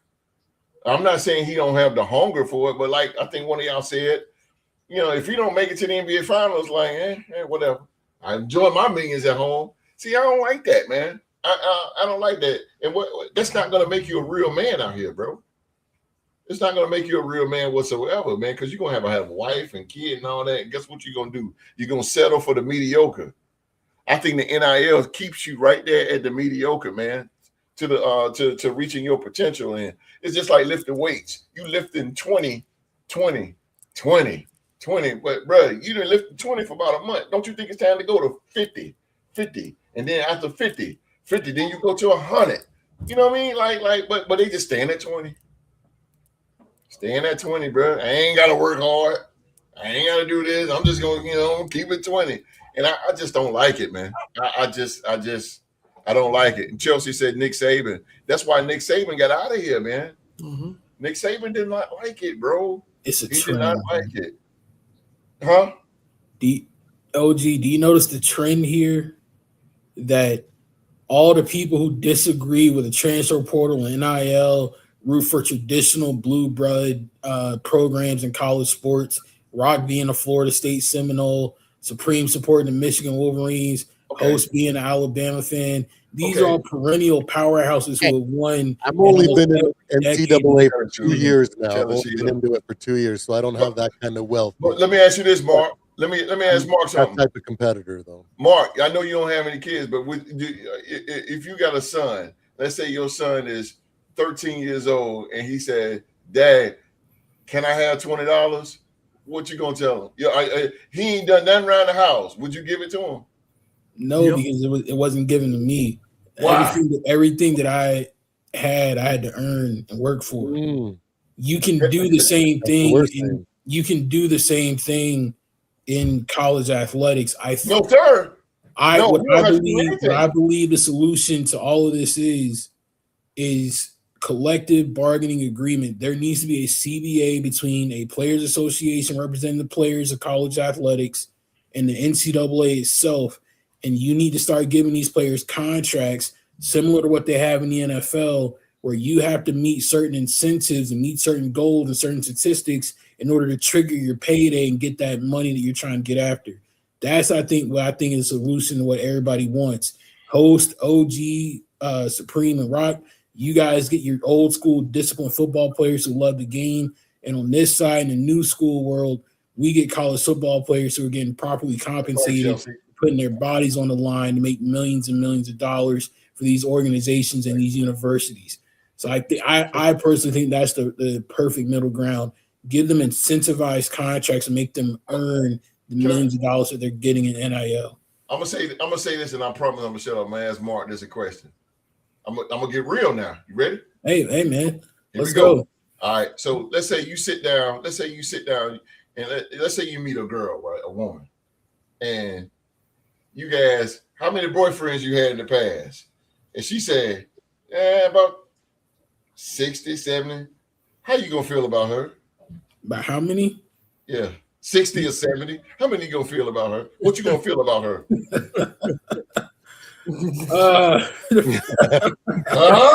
He'd be 71. I plead the fifth. He'd be 71. He'd be 71. That's all. The thing is, I plead the fifth. That's a heck of an analogy for sure. That really is. I plead the fifth. I have a lot of questions on that one, bro. At the end of the day, also, why are you gonna have questions? Like, why have two separate leagues at this point? Between You know college, what I mean? Like, hold on. I'm grilling Mark. I love him to death, but I gotta grill him. Well, why are you gonna look at her? I'll give you a like chance to answer the question, Supreme, out the host. Yes. Sure. You said, why am I looking at her like that? Yeah. If she I'm said asking questions because that's a lot of people, man. That's a lot of times you didn't dip your spoon in the pot. You know what I mean? Okay. Like, I got to be safe out here in these streets. Like Ice Cube scarred me for life. I ain't trying to catch nothing out here. Okay. Damn. That's the most PG way I can put it, ladies and gentlemen. But what I'm saying is, you're gonna look at her funny because you're gonna see all the teams that she done been on.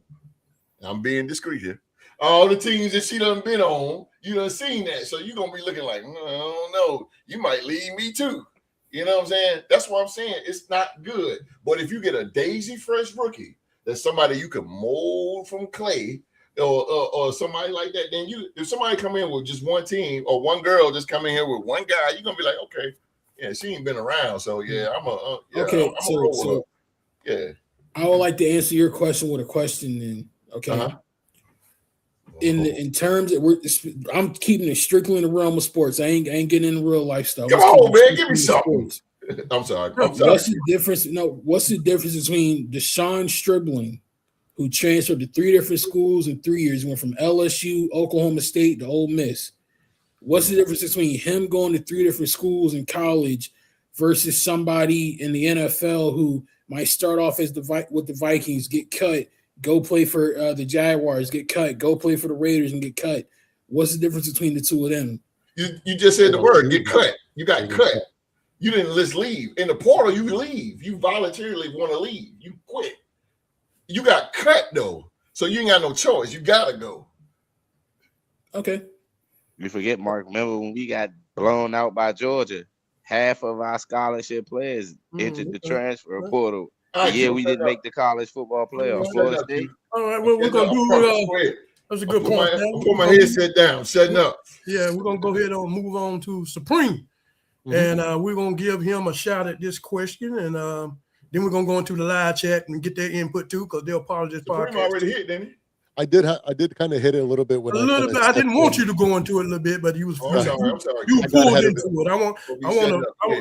I want to roll out the red carpet to Yes, you. sir. Yes, sir. I understand. Yeah, I'm sorry, sir. let me do what I do, and so Tell him, so Tim. yes, sir. Supreme. You know what the question is that's been asked here, and we want to get your input in. Do you think that the college transport make athletes weak, or does it empower them? Give America your best honest assessment. I think like I said, it does both.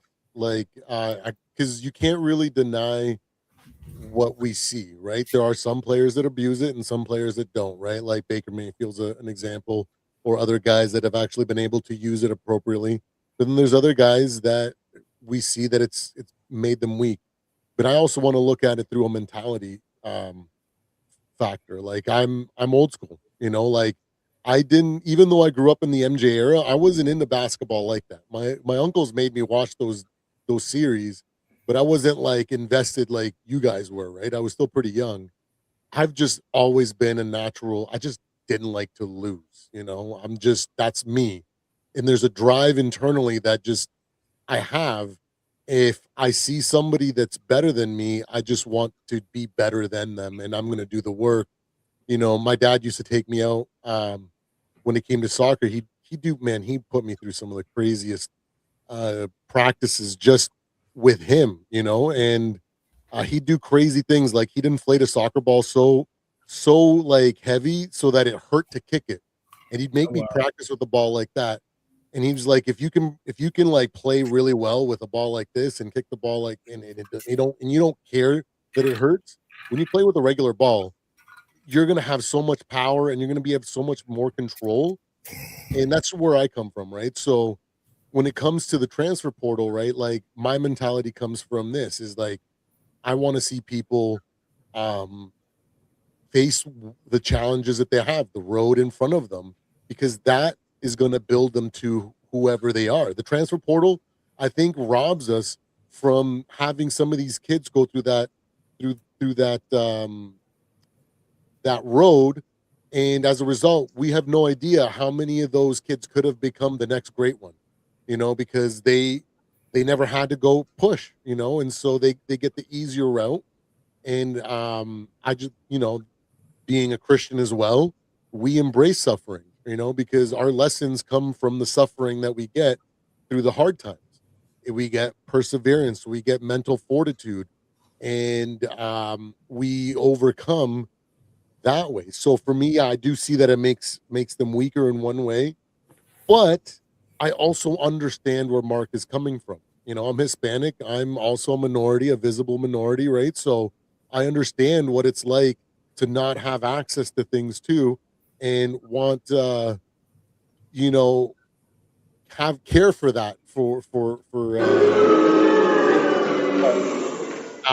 at the end of the day, I don't want to make rules based on the exception. I want to make rules for the majority. And if we can come up with rules to make it go so that it makes sense, then yeah, for sure.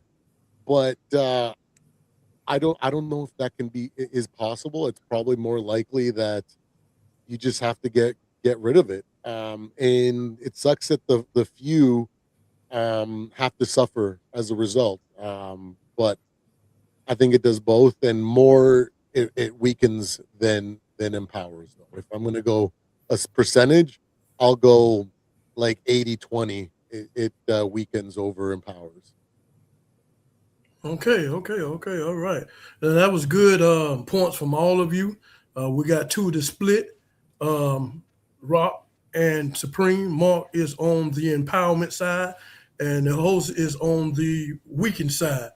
I really feel I'm kind of old school, and I kind of relate that sports as well as like going to a job. And every job you go to, there's going to be people that you cannot stand on the job, that you do not like. You're going to have to work with people you do not like. I promise you that. But you got to get over that to accomplish one common goal is to get paid and go home. You know what I'm saying? So I think that I'm old school. I think that if you don't work out, the hell with you. That's just it. You just got to go home and work on your craft so you can be better. I mean, I'm trying to send you somewhere else. You know what I'm saying? So you can get on a team that'll fit you like a puzzle where you can succeed. But somewhere down the line, like I don't know who said that, like Supreme said, when you come back to the NFL, now you got to do it again. You got to run against that wall again. What you gonna do this time? You can't keep running against adversity and keep running. I don't believe in that. I just don't believe in it. So that's just me. Y'all put up good points. Host, where you at, host? Oh, yeah. Okay. I don't see your face. Okay. I'm just setting up. Okay. All right. Now, going along with that, y'all host, can you put in the live chat? Let them get an input in. Did any of them have something to say about the transport portal thing? Well, I tried to was Chelsea. I think Sheila had something to say. I think that Coach, what she say? Honestly, the one who really ain't that great are the ones transferring multiple times. True. Well, you need to step your game up. That's all I got to tell you. Let's go to the next. I mean, but Ken Ward transferred 3 times, went number 1 overall, though. Okay, Mark, let's move on. There's exception to the rule. Supreme, Sheila Dupree says, I traveled the hard road and made me who I am today. Strong as hell. There we go. Old school. All right, who else? Q Dog said, the hell with you. What I say, I mean, if you can't, I mean, you got to practice to the point where somebody's practicing harder than you. Larry Bird used to say that I used to shoot 500 jumpers. I ain't coming off because he's somewhere magic shooting 700. You know what I'm saying? He know that he's got to face the ultimate competitor, so he's going to compete more. You know what I'm saying? So if you don't want to get you get to a college, you're in a high school, you go to other talents around you on a collegiate level, and you can't make a cut to mustard, the hell with you. I ain't finna transfer you no damn well, put you on no card to try to put out the greatness in you. You need to step your game up. That's it. Drew to the game. What's up, Drew? Drew. Hey, Drew, I wish you would have came earlier. I got you in on that the earlier topic. Man. Okay, it say Philly G, Mark, that's one person.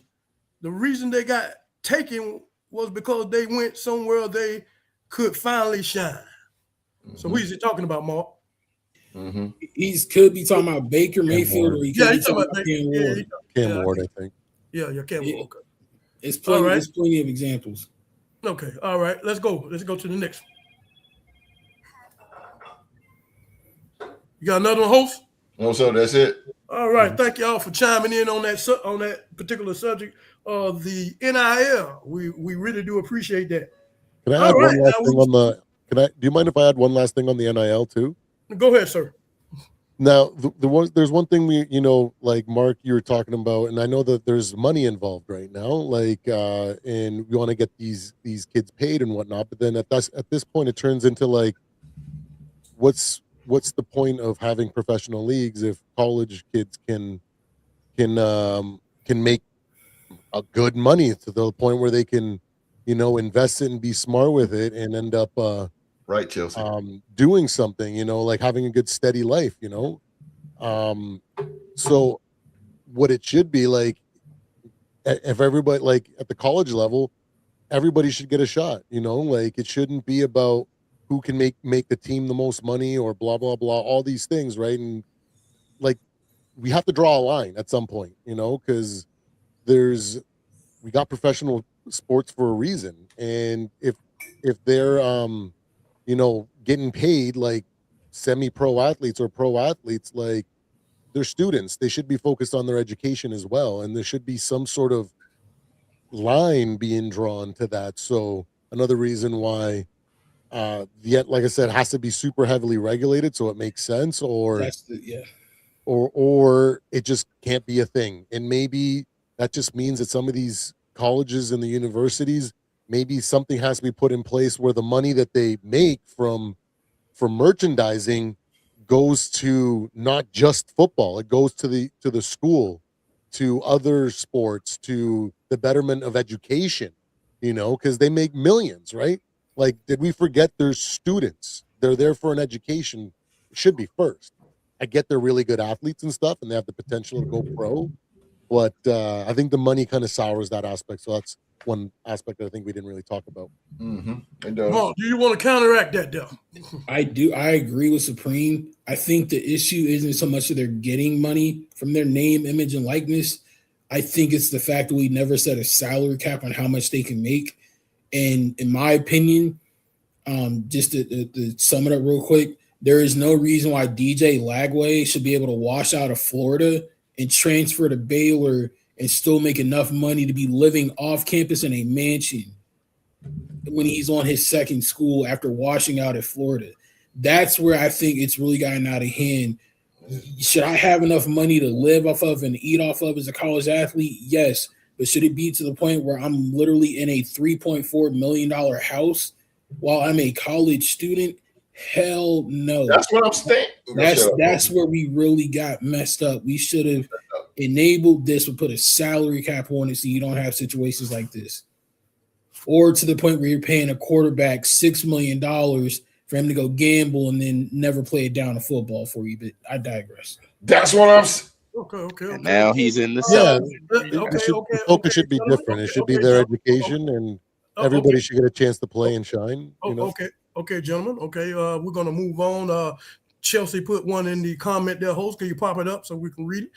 She said the system fails to teach young athletes how to handle adversity and work through hardships, teaching them instead to run or abandon their teammates the moment things get difficulty. Herb Street, yeah. Yes, I agree with her.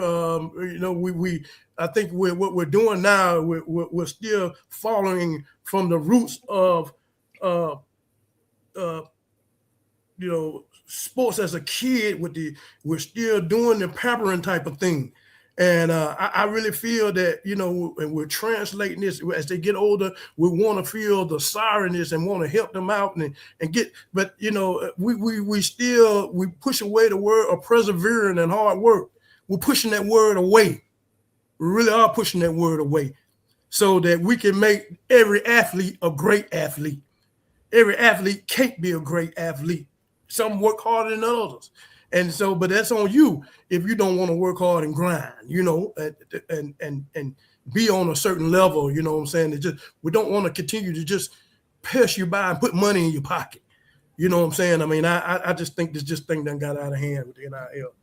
Okay, well, we're going to move on to the last but not least question. And we're going to talk about when athlete makes it to the pro level. And we're talking about a lot of these athletes with these lucrative contracts, with making 160, 150 million, 140 million.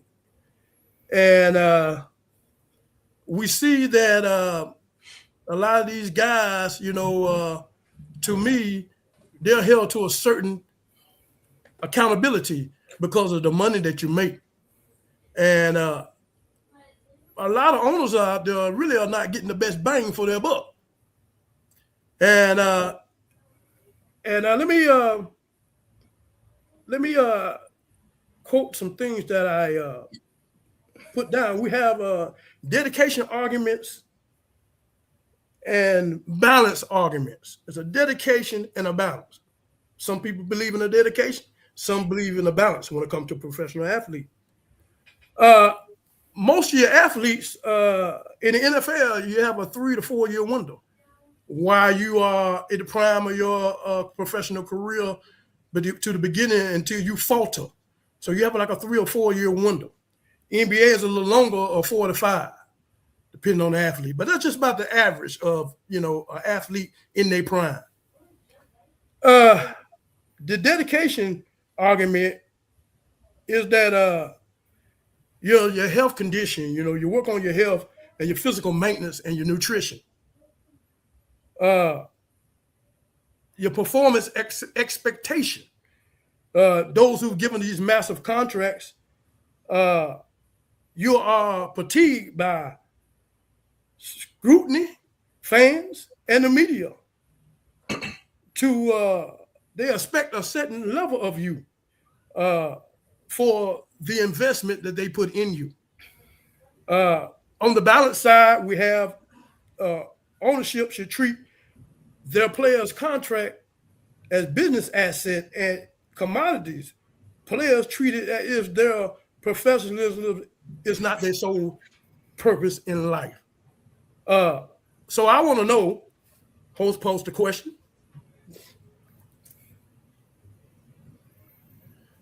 Do you think the NFL / NBA / NFL are contractually obligated to fill their job requirements? That's a two-part question.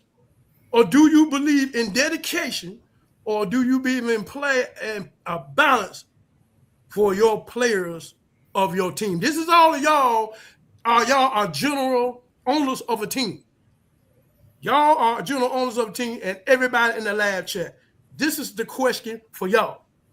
So, that being said, I'm gonna go to the host first. Let's go to the host. Let's see how he feels about this question. Host, you've been watching a lot of NFL, watched a lot of NBA. You've been around for a minute there, sir. You've seen a lot of guys be competitive. You see some guys didn't live up to their potential. So that being said, host, especially in the NBA, we haven't been seeing a lot of competitiveness in the NBA playoffs. At least I haven't. I don't know about you. I think we all haven't really. Mm-mm. So we haven't get the bang for our viewership. But like you, as an NFL owner, you with all these billions of dollars, and you want to win a championship. Let me ask you a question. Do you think the NBA and NFL are contractually obligated to fulfill their requirements, job requirements? And also in the two-part question, do you believe in dedication, or do you believe in a balance for your players of your team? Ooh, that's a great one. That's a great one. If I was an owner, I am going to. I think the job requirement is a must. When it comes down to that, I do agree with that part. But I like that second part when you say, "Do you believe in dedication?" Yes, I do, because even this show is built off dedication, because we here each and every week, Saturdays at 7 p.m. live right here on YouTube. But that's dedication. I like the way you stole that one. Go ahead on, sir, baby. That's dedication, baby. That's dedication. Yes, sir. That's dedication, man. And we need to get that. That's why I go back to I ain't gonna go back too far, but that's what I'm saying. Need to be dedicated to one team, man. Just like getting married, dedicated to one woman. You know what I'm saying? Dedicated to one man. You just dedication, man. Dedication shows a lot. You guys are dedicated to what y'all do each and every Saturday, man, and the people appreciate it. That's dedication. That's something that we don't have from this generation here, man. You got some, again, I'm not going to just discount the whole generation. You got diamonds in the rough. Man, live chat popping. I'm catch up with y'all. But I also do, I'm going to go a little bit with the balance as well. Yeah, we're going to get with y'all. Yeah, we're going to a little balance and stuff like that, man. So, yeah. If I was an owner, like you said, I like how you said that too. The viewership, I'm not getting a bang for your buck for my viewers. You're right, bro. Because these games, but me and me and you talk, boy, I be like, bro, this game suck. Good Lord, but yeah, man, it's not that like the performances, man. And if I was an owner, I would do something to try to. That's and not to be biased, man, but that's why I love Al Davis, man. Al Davis was the type of owner where he's going to bring that talent and that nobody wanted. He brought those guys that struck fear, man, but also entertaining as well. And that's what you just got to do, man. You got to put asses in seats. Sorry, Spring. You got to put asses in seats, man. And as a business, on a business perspective, man. But that word, Q. That word dedication, brother. You hit a grand slam, fly ball. I'm talking about, boy, you way out there like Willie Mays. Dedication. I like that. I like that, bro. I like that, because dedication is the important thing that you want in any athlete. I don't give a damn if it's baseball, basketball, or football. But I'm shutting up. Okay. I understand your point, what you're saying, and in dedication that goes along with we're talking about being competitive, and so that kind of work hand in hand. I want to ask you a question: if you, as you being the owner of the team that you own, and you lose in a final round or the playoffs or in the championship title, what do you expect from your star player during the off season? Oh, me? Yeah, what do you expect? I know that. Do you expect your player to have the balance of your player to go on into the off season and not work on their craft, or just go on and just Good question. Just live their lives and just forget about being a professional athlete for 2 or 3 months till you come back to the season? Or do you think that the money that I paid you 150, 100 because you're contractually mine? You know what I'm saying? And basically, you know what I'm saying? I want greatness. I want a trophy. That's what I give the money to you for. There you go. Basically, that's what I gave it to you for. Yes, sir. Yes, sir. To bring home the trophy. So during the off season, I need this you to do. You think I need this to be your life? Because I gave you this $150 million. I need this sport to be your life. Or do you just don't worry about it and just worry about when he pick it up when he want to pick it up? Good God, you gotta love Q Dog's passion, boy. You gotta love it. But I'm gonna tell you something, man. I'm gonna go in the coach's hat situation instead of the owner's Q, because I went to 3 championship games, man, with my team. I went to 3 of them. 2 of them I went back-to-back championships, and I lost. And my last speech to my team was, I said in the off season, I want everybody to work. Put that controller down. And get out there and work. If y'all need somebody if y'all want to work, call me. Y'all got my number. We can set up time for practice, and I get what you one-on-one, or I get what you as a team, and we will work this whole summer, or we'll work this whole winter. And I've done that. And it's dedication, Q. It's just dedication. Even when I was a kid, long story short, this guy named Jay Booz, man. Jay Booz was so good, bro. He was good. Like he played for Cleveland Cavaliers G League. Like he was good, man. Jay Booz, he was the best. He left-handed, man. He used to be dunking and all that. And I couldn't beat him. Bro. I could not guard that dude, man. Jay Booz was off the chain, bro. And he used to embarrass me, bro. And so them times, man, when Jay Booz was around, when he was on the road, bro. Like, I mean, I started working on my game when nobody was down there at the center. I was down there. I was imagining that I was playing him, bro. And it's that dedication, putting that work in. I was running base. I was running sprints. I was running suicides. I was doing all that, bro, by myself because I wanted to be good, bro. And then I busted his ass when he came back. You know what I'm saying? So what I'm saying is you got to put in that work, man, that dedication, Q. That I'm telling you, brother. You hit a nail on the head when you said that word right there, because that is the most important thing, one of the most important things that a man, this ain't the barbershop, but as a man, you need dedication, man, because dedication is going to get you the respect that you deserve and need in this world. If you dedicate it, people will believe in you and they will take you very seriously. Shut up, host. Okay. All right, Jose, I appreciate that. Yes, sir. So we're gonna move on to our next guy, the guy on the podcast, one of our fearless leaders, to answer this question. And we're gonna stay in Las Vegas. We're gonna go to Mr. Young Mark. Young Mark, I feel something itching in my bones that you're gonna counteract this some kind of way. But I knowing the man that you know you is, I mean, I don't know. I just have to let you speak on this. And yes, Mr. Mark, Mark, I want to answer you this question. This is a very, very important question that I put up here, and I want to get your input on it. Mr. Young Mark, do you think the NBA/NFL are contractually obligated to fulfill their job requirement? In the 2-part question. Now, you got your owner's cap on in the second part of the question. And do you believe in dedication? Or do you believe in a balance for your players, for your team?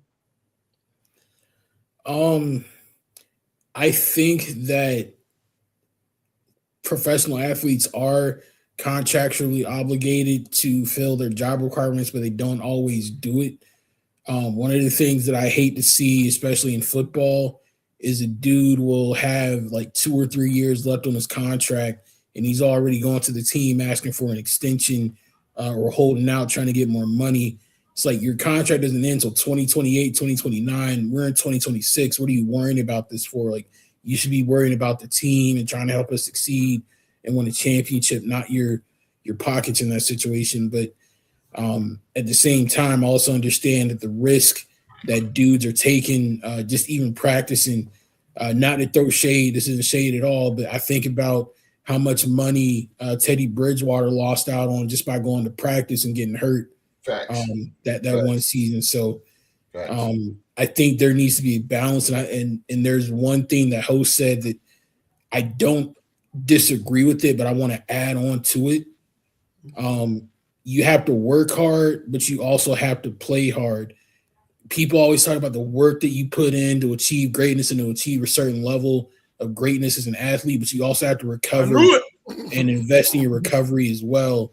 Because again, if you are just constantly going at the grind 24 hours a day and never giving your mind or your body a chance to rest and relax, you're going to get burnt out. You're going to be more susceptible to make mistakes. You're going to be more injury prone. So yes, in the off season, like host said, be practicing extra stuff, be working on your craft, be getting better, and showing that you really want to win a championship and you really want to be the best of your profession.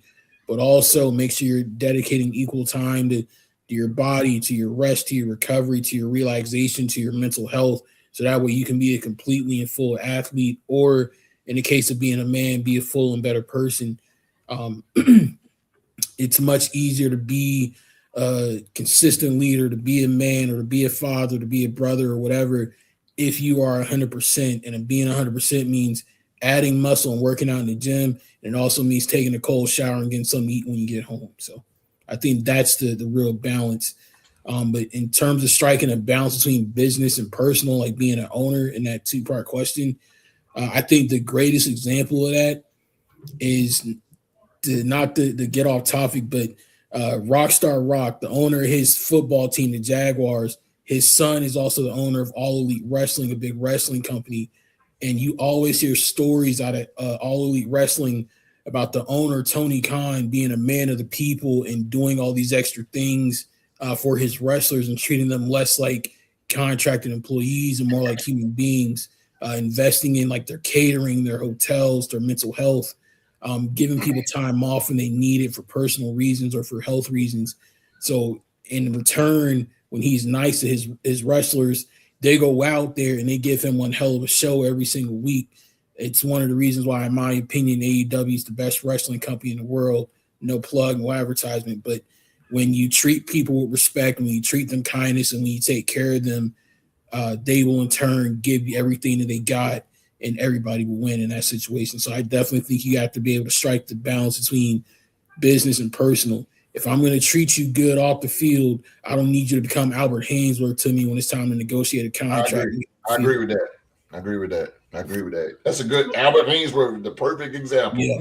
I agree with you on that. The worst free agent signing of all He is time. the perfect goddamn example. I agree with you, bro. Yes, sir. I agree. They didn't hit that first. I remember. No, you're talking about that. Yeah. So you're saying that basically that you believe in there's a balance. The second part, instead of dedication, and so okay, I understand. You think there should be a balance, and someone that nearly shouldn't be working on their craft, or 365. Basically, what you're saying. So I'm saying if I'm gonna go put in work from 8 to 5, I deserve to be able to kick back and relax from 7 to 11. You know what I mean? No, I mean I can understand that, but I'm talking like during all season. Well, I'm on the question. I'm saying like during the season, if you want to be completely locked in on your craft while it's the season, I understand. Like, dudes, you got to do to win the championship. Between when it's your sports season, your main focus should be on winning a title. Nothing else should matter. I shouldn't be worried about a jersey exchange with Rock after we play basketball. I shouldn't be worried about a guest appearance on a Real Sports podcast. If it's football season, I need to be focused on winning that title. But if it's the off season, why not come on and get on the Real Sports podcast? Why not exchange jerseys and stories with Rockstar Rock? we're not competing right now. It's the off season. But when Right, it's time to go, I'm trying to take your head off. Respect. So you believe during the regular season when you're competing, you shouldn't be on podcasts and doing anything outside of sport because you need to be concentrated on your sport while you're playing in the regular season. Yeah, you need to be locked in because you only have a certain we do window. have athletes that do that. When during the regular season, they do podcasts, they do other things that are off the field, away from the sport when they're in the regular season. We do have athletes that do that. So yeah, that's a distraction. That's a distraction. Okay, I shouldn't be seeing you filming a music video after you just got your ass kicked on Monday Night Football. Right. So you're disrespecting the contract that I gave you. Okay, I got you. I got what you're saying. It shows me you don't care. You don't care. Yeah, that's what I'm saying. Okay, all right then. So we're gonna go from here. We're gonna go down to south there, down there to Duval County and the Jacksonville Jaguars, and the host put that question back up there again because I got a little bit of Alzheimer's. I don't remember some things I say. So, boy, hey, you know, I'm trying. Yes, so Rockstar Rock, you know, you're a man of integrity and smartness and everything. Host, it disappeared again, host. He said Darren Waller. No, the question. I got back to them later. They can get. Got to post them. Go ahead. Okay, yeah. I got you. Let me take this off. Do you think the NBA and NFL are contractually obligated to fill their job requirement? And the second part of this question, do you believe in dedication or do you believe in a balance for your players on your team? This is you as a general manager. Now you the manager. For the first part of the question, yes, my if I have an NBA a star or athlete on my squad, yes, they're obligated to fill their job requirement. Now, I know with the NBA roster, it's 15-man roster, so only maybe 13 players might see the floor on any given night. NFL, like you state, Q-Dog, it's a 53-man roster. So, you got 11 on offense, you got 11 guys on defense that you can necessarily plug and play different times to necessarily for them to contractually fill their job obligations and whatnot. And as far as with the two-parter, do I believe in dedication and balance? I would say I'm gonna state two players. One is a 7-time Super Bowl champion, Tom Brady. He believed in dedication. He believed in putting the work in. He knew he wasn't that great of an athlete coming into the NFL, 7th round draft pick. He knew that the dedication was going to lead to him winning championship. I'll bet he did have some few scandals here and there, but his work on the field. Thank you. The work on the field speaks for itself. And then I will list another guy, the quarterback for my team, Jacksonville Jaguars, Trevor Lawrence. He believes in balance. He doesn't believe that football is the end-all, be-all. He believes in his faith. He put God first. He believed that God put him on earth to right now to be a NFL quarterback for the Jacksonville Jaguars. But when it's his time to do something else, he believes he's going to be okay with that because he believes in his faith in God and what God is and his religion and what he was taught and things of that nature. That football is not the end all be all. So I would say I love the fact that Tom Brady had to live off of his dedication. Because if you think about it, this man, Tom Brady, not to get personal, brother went through 2 different separations with his marriage and things of that nature because he was so dedicated to the football. Whereas though, where I say with Trevor Lawrence, his faith and what his passion and his religion allow him to kind of overcome the things of people saying that he wasn't worth the money that they gave, his injuries that he had to overcome. To whereas though last season he put all that behind him because of his faith, his belief in what God is giving him to go out there and do is allowing him to overcome that. So I say it's a bit of both.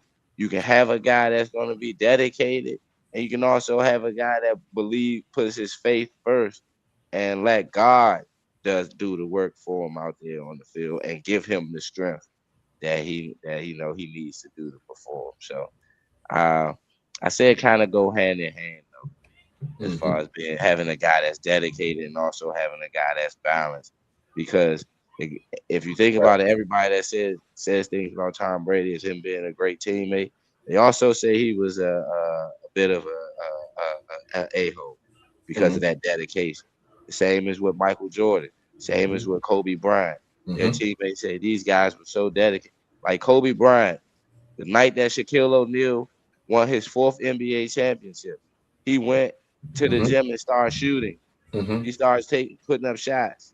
The night that he dropped them 3 air balls when against Utah Jazz, he went home, and the dedication that he wanted to do was to win. He wanted to win. So, but his teammates took a little bit of flack for his dedication because he knew he was like, hey, if you guys can't get here where I am, then I'm going to treat you this way so I can know that at least when we go into the fire, we're there. So whereas though like a guy like Trevor Lawrence having that balance and believing in the faith, he can also spread that in a good way as being letting his actions speak for himself as being a leader, a vocal leader. Guys are going to depend on him. He take all of his teammates out during the off season. They go out on trips and they're out there doing off season work. He's out there with our wide receivers and things of that nature. So I believe it goes hand in hand. You can have a guy that's real dedicated to his craft, and you can also have a guy that has that balance where he allows his faith and things that he's able to do outside of the NFL, outside of his job, to allow him to come back into the fold when it's time to come back in the fold. Okay, I understand that. Good point. Good point, bro. Good points. Good points, but good points. In actual belief, from what I see, when you say dedication and balance, that dedication, you name these players that you name, Kobe, Jordan, and stuff like that, and then you naming your quarterback and his balance and everything. But to me, and Tom Brady, I think really dedication brings the hardware home. I just really believe that. I just really believe you giving up your life and you really focus. And a lot of people don't want to get on that. It's hard to play with players like that because they don't want to get on that type of level. They want to have the balance.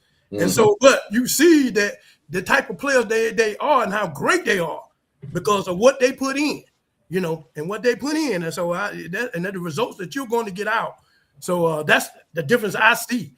So, you can have the balance, but I understand what you're saying. When you make a comparison those ways, but I just think the dedication, the dedication gonna beat out. Yeah, it's gonna beat it out. It's equal to hard shit. It's equal to hard work. Okay, we're gonna move on. Last but not least, we're gonna go on up to the Canadian border there and Latino Heat, Viking Latino Heat. Latino Heat. So I know he's gonna bring the noise on this last but final answers to this question. And my Canadian brother, can you please tell the audience and everybody in the Real Sportcast, what do you think? Do you think the NBA and NFL are contractually obligated to fill their job requirements? And the second part of this question, and also, do you believe in dedication, or do you believe in a balance for your players of your team? You as an owner, Supreme. Let's get it. For me, yeah, I would definitely stand on the side of I want results. I don't want to be paying people for their potential and them never actually ever coming, fulfilling that potential. Like we are paying players for their potential, not what they've done anymore. We've moved to a different era of contract negotiations. Look at Dak Prescott, man. Like, look at Joe Burrow. I get it. Joe Burrow took him to to a Super Bowl. I get there's guys that you might look at the skill, whatever, the numbers, but at the same time, what have they done in the league? Honestly, nothing. Right. Yeah. So for me, I would say they should be. We should be looking at them fulfilling what what their contract obligations are. That's my perspective. I don't want to pay. I don't want to think on potential. I want results, right? When it comes to, am I a dedication guy or a balance guy? I'm gonna say I'm balanced, but not in the way that you guys think. I'm gonna look at it on the big scale. Okay, I want dedication. If you're gonna be in the league for 10 years, I want you to live, breathe, sleep everything, basketball or football. I You put agree. every moment, every thought into that championship, into fulfilling the greatness, the potential that you have. The balance comes for me after football. Come on, Supreme. You're 35 years old, okay? Oh, You come here, can brother. go and relax for the next 30, 40 years, okay? Yep. 50 years, whatever, depending on everybody, right? Everybody's got different life expectancies, and some That's guys true, like to go Chelsea. Yeah. race motorcycles or whatever, end up skydiving and whatever Ooh. their lifespan. But if Right, you're talking about like right. natural expectancy, if Right. you're in the league for 5, 10, 15 years, whatever it is, that time should be dedication. Balance should come later. And now when we look at the micro level, I look at guys like Jordan. I look at guys like Kobe. Jordan used to have basically a summer league. He would bring the best players of every single team, and he would play them in He the sure off did. season. He sure did, Stay- man. Yeah, so he could sure stay in did, bro. shape, and he could have the competition when Yeah. it didn't even matter. That's what I'm Those talking games, Competitiveness. nobody There you even go. knew Yeah, that that's what I'm a lot talking of those about. games were happening. Those were closed doors, Yep. and it wasn't televised. A Nope. lot of these stories come out decades after Yes, he yep. retired about these games, right? Yep, So yep. that's the type of dedication. But when to go to Rock's points, like they need to rest and recuperate and whatnot, and they do. Jordan also smoked cigars, gambled, played freaking 36 rounds of golf, and then went and shut down players in the Olympics. Come on, bro. You can find balance on the micro level too, but it doesn't have to sacrifice your dedication. Kobe Bryant, man, he was always at practice 2 hours before everybody, and he was always there at least 2 hours after. He would do he in training camp. He would go to the small man clinic in the morning from like 7 till like 11, and then he would go to the big man and participate with the big man from like 1 to like 4 or whatever. And then he would put an extra 2 hours in, and he would lift. You know what I mean? So that's a dedication. So that's why I say my balance is I want you to put it all when you dedicated your life to the sport at the professional level. Your balance comes out. I get it. Some people may not like it because that means that your family life might suffer because you're not going to be there for every event. You're not going to be there to be a perfect husband or all these things. You may not be there outside of financially supporting your family and your obligations, but that's what those next 25, 30, 40, 50 years are going to be for after, when you're retired and you have buttloads of money that you can actually spend all that time and put in that work and that dedication there then. So that's what I would say when it comes to it. I'm balanced but in a different way. Okay. All right. I like that. I heard from everybody on the panel host. Let's get to the live chat real quick and see what they think about this subject. This subject that we displayed, the last third question, and see what they got to say. Let's go with Chelsea. She already put her there. Let's go with she. I didn't get to read it. Let's see.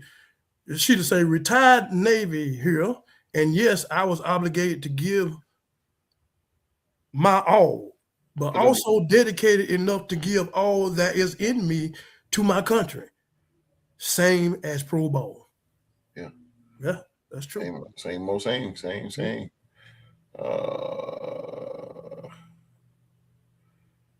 All right, Coach. Okay, Chelsea, you are contractually obligated to do media for your team. LOL. Okay. Yeah. All right, Chelsea. I blame owners more times than not for paying unworthy players more so than I do athletes. That's all of them for making dumb gambling gamble moves on a sorry player that proved they didn't earn it. Mm-hmm. And this is the last one. It's the name of the game. Though it's a business, athletes need their pay. It's up to the teams if they want to gamble on the player. Mm-hmm. I agree 100%. She agree. Mm-hmm. And you have it. There you have it, folks. Well, I enjoyed my time with these 3 questions. What I got of it is that from we go from little league to a collegiate level and to pro level, we still have a I agree, Philly G. level of competitiveness that we needs to be more competitive in sport. We're throwing our arms around athletes too much, and we're not giving the best bang of viewership. That as and that's what hurt me the most. And so that's what they're getting paid for, is to entertain. And so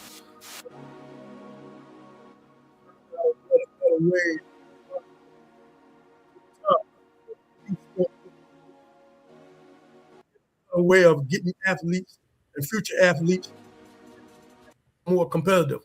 Whether we work around parents, whether we work around coaches at the college football level, or we work around coaches and owners. We have to make sure that we're getting the best competitiveness out of the athletes and make sports more enjoyable.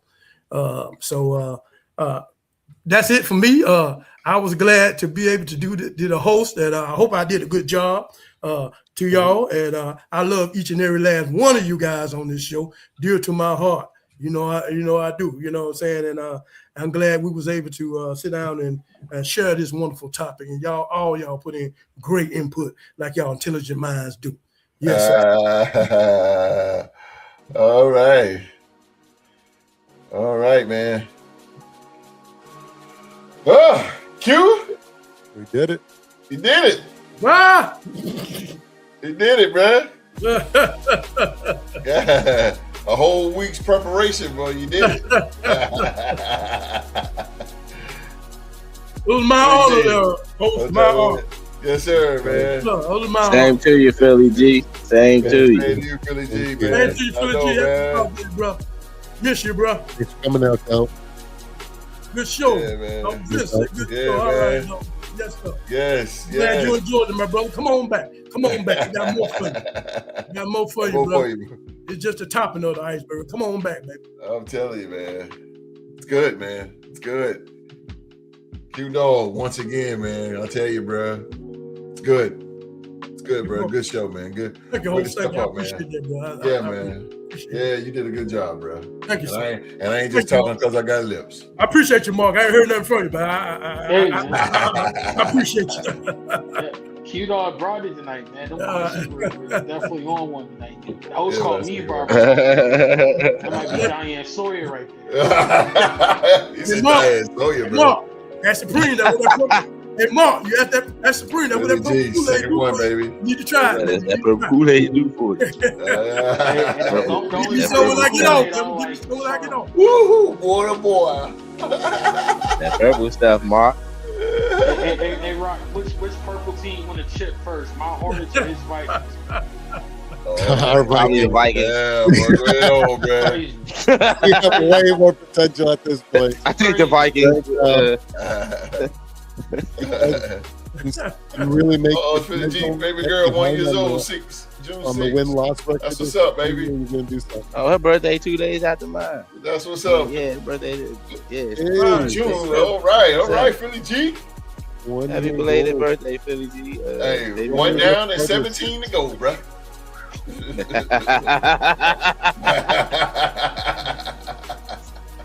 Power to the people, bro. Power to the people. Congrats, brother. Oh man! All right, let's get before we wrap things up here, man. Tonight, man, I want to take a moment, say thank you to some very special people.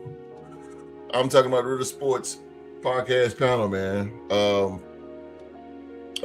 Would not be the Real Sports podcast wouldn't be what it is today without these incredible men on this panel, man, that helped build this show week after week, year after year, man. And individually, man, to the Q-Dog, man, thank you for answering the call tonight, brother. The host, to leading the show, dropping some good questions for us, man. The OG always deliver, man. This is the reason why we call him a Hall of Famer, a living legend. I appreciate you, bro. To my boy, Latino Heat. That's my dude right there, man. Supreme, man. Thank you, Supreme. You stepping up, man, and using that host chair, and you did an outstanding job yourself, brother. When your number was called, you stepped up.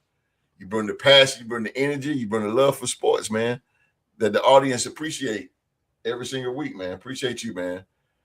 Rockstar Rock. Duval, man. Thank you, brother, for being willing to take the ball, man. Thank you. You took the ball. You took the ball and ran. Yes, sir. Rockstar Rock, man. You took the ball. You ran with it, bro. When you hosted, man, when you hosted the show, you brought the enthusiasm. You brought great conversation that kept the audience entertained from start to finish, bro. You did it, man. And last but not least, the MVP. Now, the MVP, you didn't host the Real Sports Talk Show, but he has done a fantastic job in building and hosting his own show, On the Mark, with Young Mark. I'm trying to tell you, man, Mark has stepped up, y'all, and he's speaking with confidence. He had a time at first, but he worked, again, he got dedicated, and he worked on his craft, ironically. But watching him grow and develop his voice and become, that host of that show, and how he bring the UFL, and you can tell, I can tell he does his homework, and I can tell he's been working on himself. It's a beautiful thing, man. All y'all stepped up and host, man, and I'm just a fan, man. I'm just watching y'all do y'all thing, man. And Q called me. He said, I'm stepping up to the plate. And I said, all right, bro, there we go. He was the last of the Mohegans, and he brought it home, man. It was 4th and 1. And I called, let me see. I called outright 34. Let's go. Outright 34, strong power dive. 1st and goal. Hey, Q rolled it in. He rolled it in, man. So again, man, thank you guys, man. You guys, this is what makes this panel special. Isn't just sports knowledge, man. It's the friendship. It's the respect, man. It's the dedication. It's the willingness to show up each and every week for the audience, man. And the truth is, any one of these guys can carry a show. Any one of them. That's how talented this panel is, man. And each they all bring something unique to the table, man. And making this thing what it is, the Real Sports Podcast, what it is. So, again, brothers, thank you guys for hosting and stepping up, bro. I have been enjoying this and watching y'all grow, man. Y'all ready for y'all own podcast, man. To be honest with you, y'all ready for y'all own thing, man. And that's what this is about, man. It's you guys branching off and going. You guys have been invited to different podcasts because people seeing you out here. I love it, man. I love it. I love every bit of it, man. So I'm gonna need my gold jacket one day. Philly G. Yes, sir. I got the MVP here. Oh, you talking about his birthday? Yeah. See the Dupree, girl. These men, man. These my dudes right here, man. I fight lion, tigers, and bears with them. I go front line with them, boy. These things, they ready, boy. They've been a long time. Long time since I seen a Joe. Long goddamn time, boy. But hey, brothers, thank y'all, man. Y'all all stepped up, man. And Mark, like I said, you didn't hit the show, man, but that On the Mark, bro. Yeah, it's real deal, Vander Holyfield, bro. Tell you that right now. I'll tell you that right now, man. Love my brothers, man. We're gonna get out of here. Oh, it's 10 o'clock. Lord have mercy. But nevertheless, we started late. That's my fault. But and again, man, thank Q-Dog, man, for bringing it home. Q-Dog did an excellent job, bro. He did an excellent job, man, for bringing it. I knew he was. I knew he's a little nervous. I can feel it. That's my boy. I know my boy now. He's a little nervous, but he did it. Sheila Dupree. Got some extra chicken on the plate now for him now. Yes, sir. There you go. That's an extra squeeze when you see him now. Your man brought it home, man. That's my man right there, man. That's my man right here. So we'll get out of here, man. So don't forget about next Saturday, man. Next Saturday, again, man.